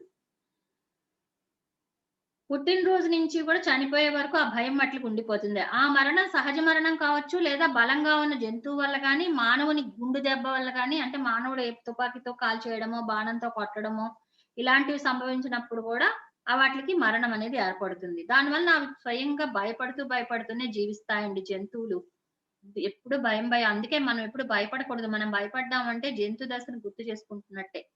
అందుకని మనం ఎప్పుడు ధైర్యంగా ఉండాలి. ఆత్మస్థైర్యంతో ఉండాలి. ఎప్పుడు మనం ధైర్యంగా ఉండగలుగుతామంటే, మనం అసలైన మన సహజ స్థితి ఏదైతే ఉందో, ఆ దైవ శక్తితో మనం కూడి ఉన్నప్పుడు, మనమే దైవాలమనే రహస్యాన్ని మనం గుర్తుపెట్టుకుని ఎల్లప్పుడూ నేను దైవాన్ని కదా అని ఎప్పుడు జ్ఞాపకం పెట్టుకుని, ఆ దైవత్వపు లక్షణాలతో మనం విరాజిల్లుతూ, ఆ ప్రేమ, కరుణ, క్షమ, శాంతి వీటిలతో మనం ఎప్పుడైతే ఉంటామో మనకు భయం అనేది ఉండదు. ఆ స్థితి మనం తెచ్చుకోవాలి. సమిష్టి ఆత్మలు అడవి జంతువుల శరీరాల్లో అనేక జన్మలు గడుపుతాయి. ఈ సమిష్టి ఆత్మలు అడవి జంతువుల శరీరాల్లో కూడా అనేక జన్మలు గడుపుతాయి. ఈ జన్మల్లో చాలా ముఖ్యమైన పాఠాలు నేర్చుకుంటాయి. ఆ పాఠాలు ఏంటంటే ఆత్మ సంరక్షణ. ఎలా ఆత్మ తను సంరక్షించుకోవడం, తనని తను కాపాడుకోవడం ఎలాగా, బతకాలి అంటే కష్టపడాలి అనేది. కష్టపడితేనే బతకగలుగుతాము అనేది కూడా అవి తెలుసుకుంటాయిట. ఆహారాన్ని సంపాదించుకుంటే తప్ప బతకలేం కాబట్టి, ఆహారాన్ని సంపాదించుకోవాలి అని వాటి నిత్య జీవితంలో అదొక బాధ్యత అయిపోతుందిట. ఆహారాన్ని సంపాదించుకోవడం అనేది. అది నిర్లక్ష్యం చేయడానికి వీల్లేని బాధ్యత. ఆహారం దొరకని కాలాల్లో ఆ జంతువు యొక్క అంతర్బుద్ధి ఆహారం కోసం కొత్త స్థలాలకు వెళ్ళాలన్న ఆలోచనను నేర్పి, ప్రేరణ కలిగించి, ఆ కొత్త స్థలాల్లో ఎలా ఇమిడిపోవాలో నేర్పుతుంది. ఈ ఆత్మ ఉత్తరోత్తర ప్రత్యేక వ్యక్తిత్వం ఉన్న మనిషి జన్మకొచ్చినప్పుడు ఆ పాఠం అక్కడ చాలా బాగా ఉపయోగపడుతుందన్నమాట. అంటే ఆ జంతువులకి అక్కడ ఆహారం దొరకలేదు. వేరే చోట దొరుకుతుందని ఒక ప్రేరణలాగా వచ్చి ఆ ప్రదేశానికి వెళ్ళడం, అక్కడ ఆహారం సంపాదించుకోవడం చేస్తూ ఉంటాయి. అలాంటివి ఎప్పుడు ఉపయోగపడతాయి? మళ్ళీ మనిషి జన్మ ఎత్తినప్పుడు ఈ తెలివితేటలన్నీ అప్పుడు ఉపయోగపడతాయిట. ఇక్కడ ఉద్యోగం దొరకకపోతే ఇంకో చోట ట్రై చేద్దాంలే అని. అలా అవి మనం ఉపయోగించుకుంటూ ఉంటాం మనిషి జన్మ వచ్చినప్పుడు. ఇంకా పురోగమించాలి అంటే మనుషులకు దగ్గరగా వచ్చే జంతు జన్మలను తీసుకోవాల్సొస్తుంది. అలా పరిపక్వత చెందాక మానవ జన్మకు రావటం జరుగుతుంది. మరి ఇలాగ మానవ జన్మకి రావడానికి వాటికి అప్పుడు అవకాశం ఏర్పడుతుందన్నమాట. ఇన్ని రకాల జన్మలు తీసుకున్న తర్వాత. మరి మనం 42 మందో, 45 మందో వచ్చారు ఇందాక. అందరూ ఒక్కొక్కళ్ళే జారిపోతున్నారు. ఇది కొత్తల్లో ఒక నచ్చనట్టుగా ఉంటుందండి. అర్థం అవ్వనట్టుగా ఉంటుంది. కానీ ఇది ఒక మంచి సబ్జెక్టు, సత్యమైన సబ్జెక్టు, జరిగిన సబ్జెక్టు. ఇలాంటివి వింటేనే మన ఆత్మ చైతన్యంలో మార్పొస్తుంది. అందుకని ప్రతి ఒక్కరు కూడా ఇంట్రెస్ట్‌గా చక్కగా వినండి. ఈయన కూడా చెప్పారు. పీటర్ గారు ఏం చెప్పారంటే, మీకు మొదట్లో కొంచెం అర్థం అవ్వనట్టు, విసుగ్గా ఉన్నట్టు ఉంటుంది. రాను రాను మీకది ఇంకా ఇంట్రెస్టింగ్‌గా ఉంటుంది. ఎందుకంటే ఆస్ట్రల్ లోకాల గురించి, ఆత్మలోకాల గురించి అన్నీ ఉంటాయి. అలా అని ఈ మొదటివి సరిగా వినకపోతే మీకు అది అర్థమవ్వదు. అందుకని ఈ మొదటివి కరెక్ట్‌గా వినండి అని చెప్తున్నారాయన. అందుకని మనం కరెక్ట్‌గా వినాలి అంటే చక్కగా మొదటి నుంచి చివరి వరకు అందరూ ఉంటే, ఇంట్రెస్ట్‌గా వింటే చక్కగా బావుంటుంది మరి. మనందరం కూడా మరి వినాలనే కదా ఏర్పాటు చేసుకున్నాం క్లాసులు. అందుకని మరి మన వాళ్ళందరికీ మీరు తెలియచేయండి. ఎవరి ద్వారా ఎవరొచ్చారో వాళ్ళకి తెలియచేయండి. రేపటి నుంచి ఎక్కువ మంది చక్కగా వినేలాగా ఏర్పాటు చేయండి. ఎందుకంటే అందరూ వింటే వాళ్ళకి కూడా అవగాహన ఏర్పడుతుంది కదా! అసలు ఈ జన్మలు చూడండి మనం నేను ఎప్పుడో చదివా 2004లో చదివాను ఈ బుక్. మళ్ళీ ఇవాళ మీ అందరి కోసం మళ్ళీ ఇవాళ తీశాను. 10,000 కప్పలకి 30,000 కప్పలు ఒకటే సామూహిక ఆత్మ. 10,000 ఎలకలు ఒకటే సామూహిక ఆత్మ. ఎలా వాటి ఆత్మ పరిణామ క్రమాన్ని పెంచుకుంటూ వస్తున్నాయి. వాటి తెలివితేటలను ఎలా పెంచుకుంటున్నాయి. వాటి లోపల ఆలోచన విధానం ఎలా మారుతోంది. ఇవన్నీ మనకు చక్కగా తెలుస్తున్నాయి కదా! మరి ఇవన్నీ మనం తెలుసుకోవాలి. మన తమ్ముళ్ళే కదా ఆ జంతువులు. ఆ జంతువుల గురించి కూడా మనం తెలుసుకోవాలి. ఎందుకంటే మనం కూడా అక్కడి నుంచి వచ్చిన వాళ్ళమే. మన పూర్వజన్మలే అవన్నీ కూడా. ఆ పూర్వజన్మల గురించి మనం జ్ఞానం పొందాలి. అందుకని మనం ప్రతిరోజు చక్కగా ఇలాగ తెలుసుకుందాం. ఇవాళ మనం ఒక 20 పేజీలయ్యాయి అంతేను. మళ్ళీ రేపు ఇంకొక 20 పేజీలు అలా రోజుకొక 20 పేజీల దాకా అవుతుంది మనకి. మరి మనం ఇప్పుడు ఎవరైనా మాట్లాడాలనుకుంటే ఒకళ్ళిద్దరు మాట్లాడండి. లేదంటే రేపు రాత్రి మళ్ళీ మనం 8:30కి కలుద్దాం. ఓకేనా ఫ్రెండ్స్?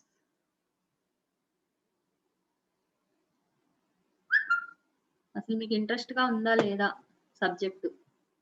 చెప్పండమ్మా సరిత గారు. నమస్తే అమ్మా. హలో. చెప్పండి సరిత హలో. గారు.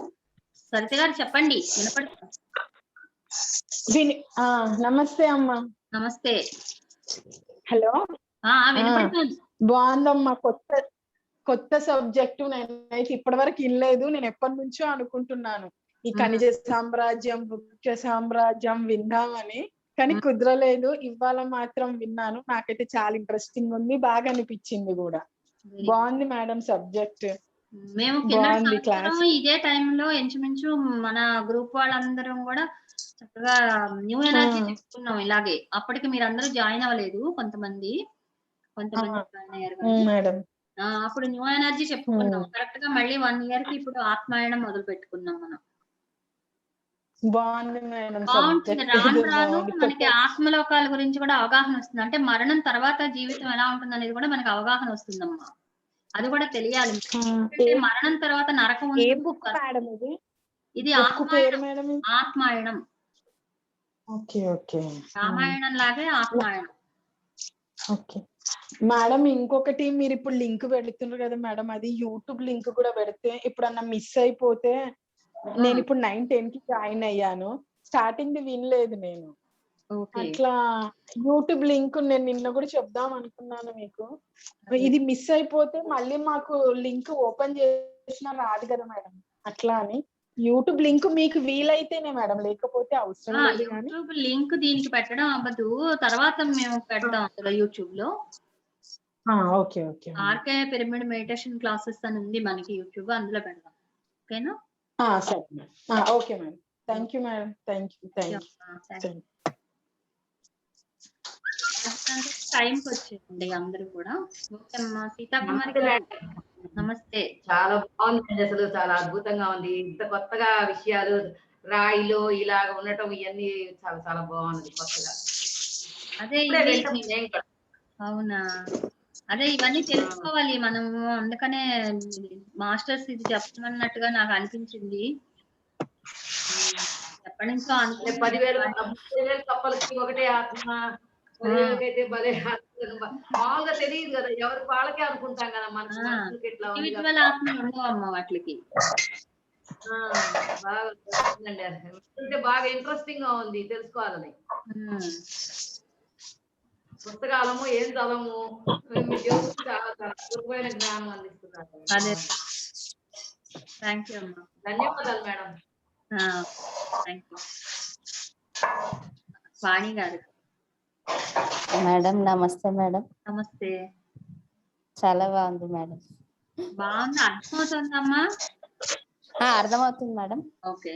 అదే అర్థం అవ్వాలి. అంటే అవుతుందిలే కొంచెం కొత్తల్లో మనకి కొంచెం ఇదిగా ఉన్నట్టున్నా. నేను పగలు ఒకసారి చూసుకుని మళ్ళా చాలా కాలమైంది చదివి కూడా. అందుకని 20 పేజీలో, 30 పేజీలో చూసుకుని అప్పుడు మళ్ళీ మీకు చెప్పాలన్నమాట ప్రతిరోజు. Okay madam. బాగుంది మేడం. చాలా బాగుంది. థ్యాంక్ యూ అమ్మా. మీరు నిన్ననే స్టార్ట్ చేస్తారు అనుకున్నాను. నిన్న సీత గారు చెప్పారు కదా, మళ్ళీ మొన్న అనౌన్స్ చేశారు కదా నిన్న చెప్తామని. అవునవును. అవును. బాగుంది మేడం. Thank you.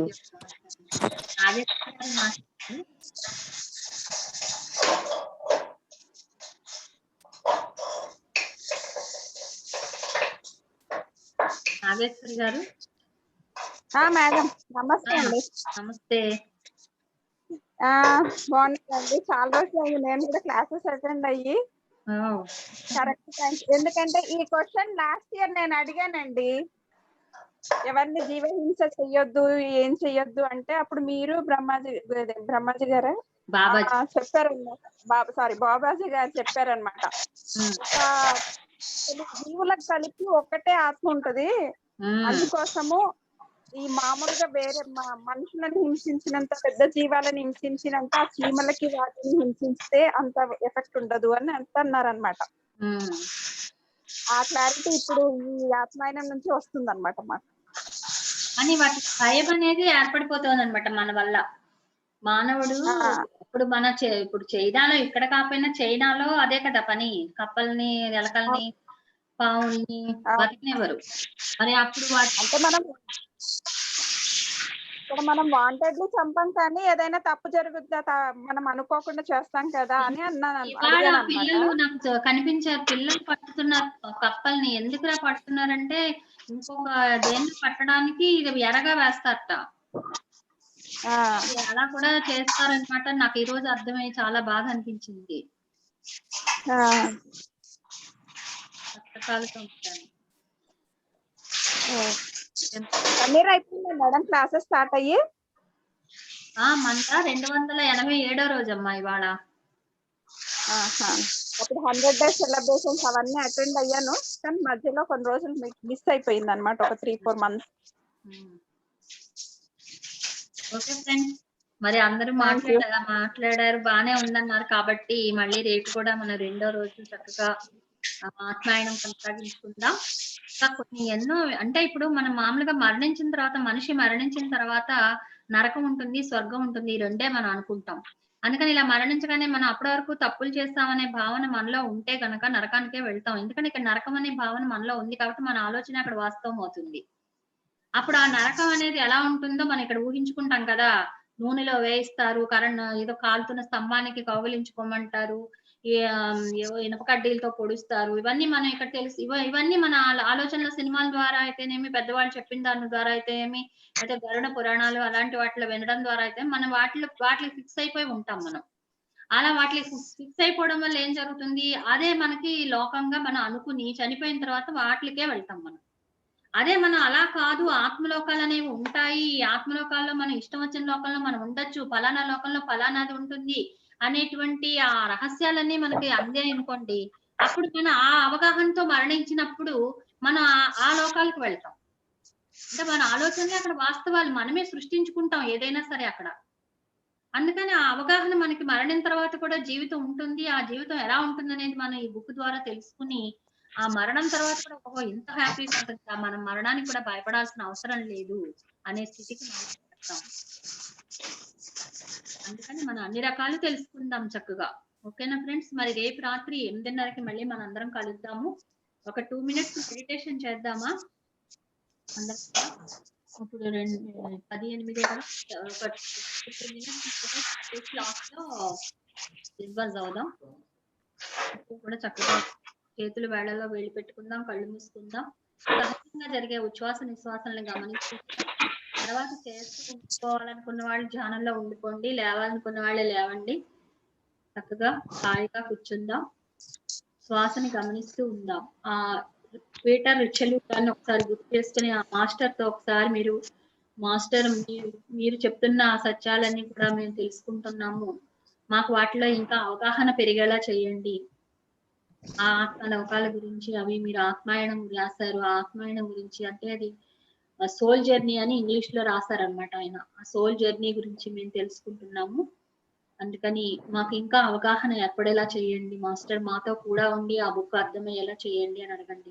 మనం ఏ బుక్ గురించి చదువుతున్నా, ఏ బుక్ గురించి తెలుసుకుంటున్నా, ఆ బుక్‌కి సంబంధించిన మాస్టర్స్ మనతో కూడా ఉంటారండి ఎప్పుడు కూడా. హాయిగా సహజంగా జరిగే ఉచ్ఛ్వాస నిశ్వాసాలని గమనిస్తూ ఉందాం. శ్వాస మీద ధ్యాస.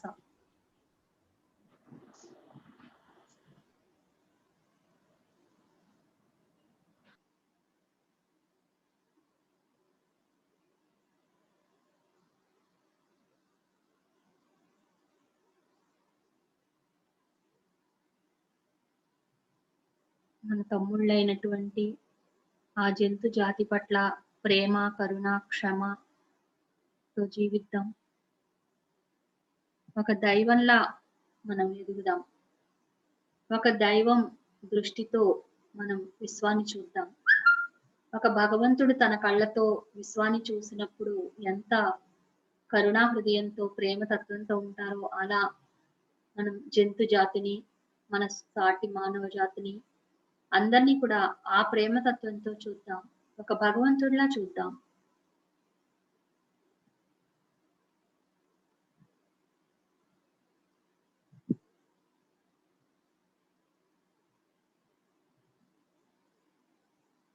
దయచేసి ఎవ్వరూ కళ్ళు తెరవద్దు, చేతులు విడవద్దు.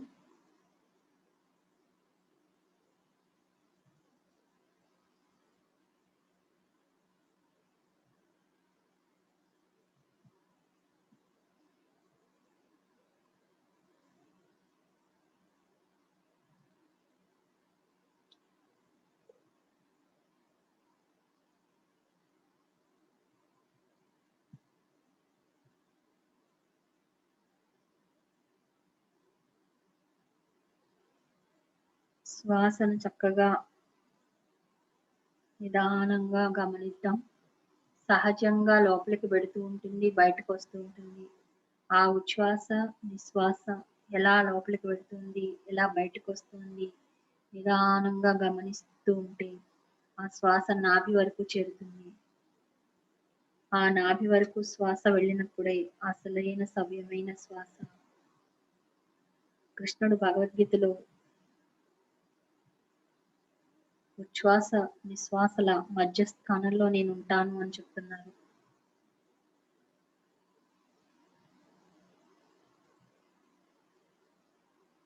ఆ ఉచ్ఛ్వాసకు నిశ్వాసకు మధ్యలో ఉండే బిందువే పరమాత్మ.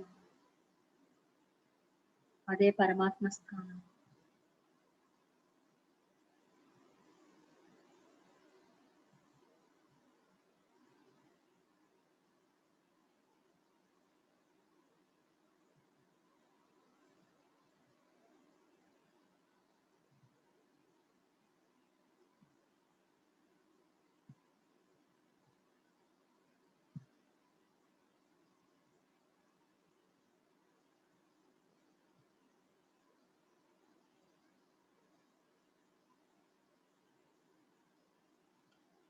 శ్వాసతో మన మనస్సును ఆధీనంలో ఉంచుకోవచ్చు.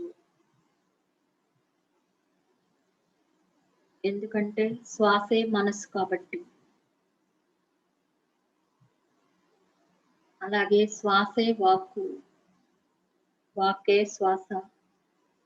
మన వాక్కును కూడా మనం సత్యవాక్కుని పలకాలి అంటే మన లోపలికి మనం ప్రయాణం చేయాలి. శ్వాసతో అనుసంధానం అవ్వాలి. ఆ శ్వాస ప్రకృతితో పరమాత్మతో అనుసంధానమై ఉంటుంది.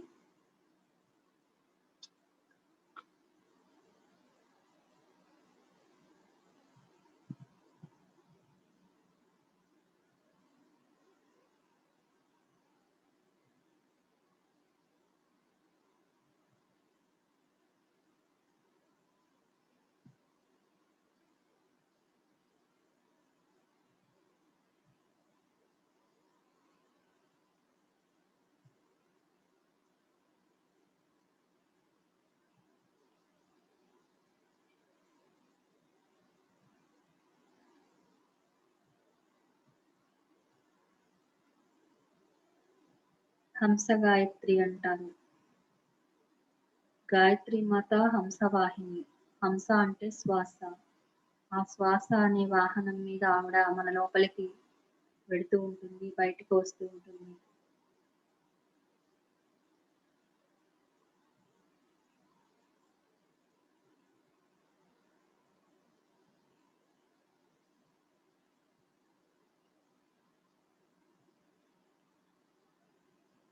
ఇంకా ఒక్క నిమిషం మాత్రమే. దయచేసి ఎవరు కళ్ళు తెరవద్దు, చేతులు విడవద్దు.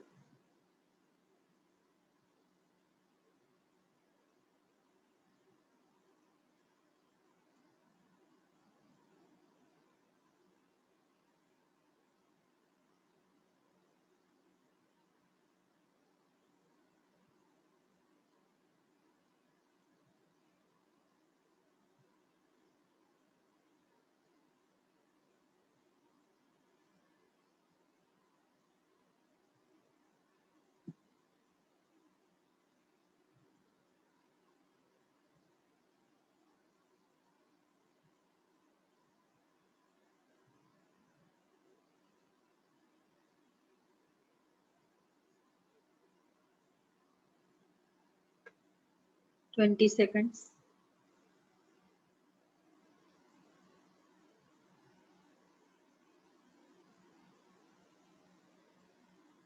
10 seconds.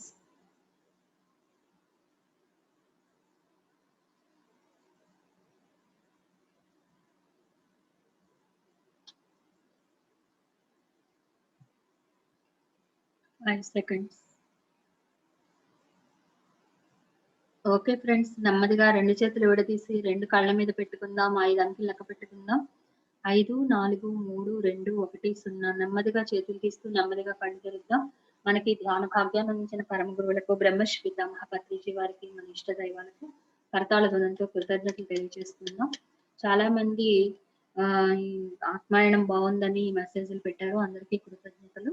మరి మనం రేపు కూడా మళ్ళీ 8:30 కల్లా కలుద్దాం మై డియర్ ఫ్రెండ్స్. చక్కగా 8:30కి షార్ప్ గా అందరూ వచ్చేయండి. మన వాళ్ళందరికీ తెలియచేయండి.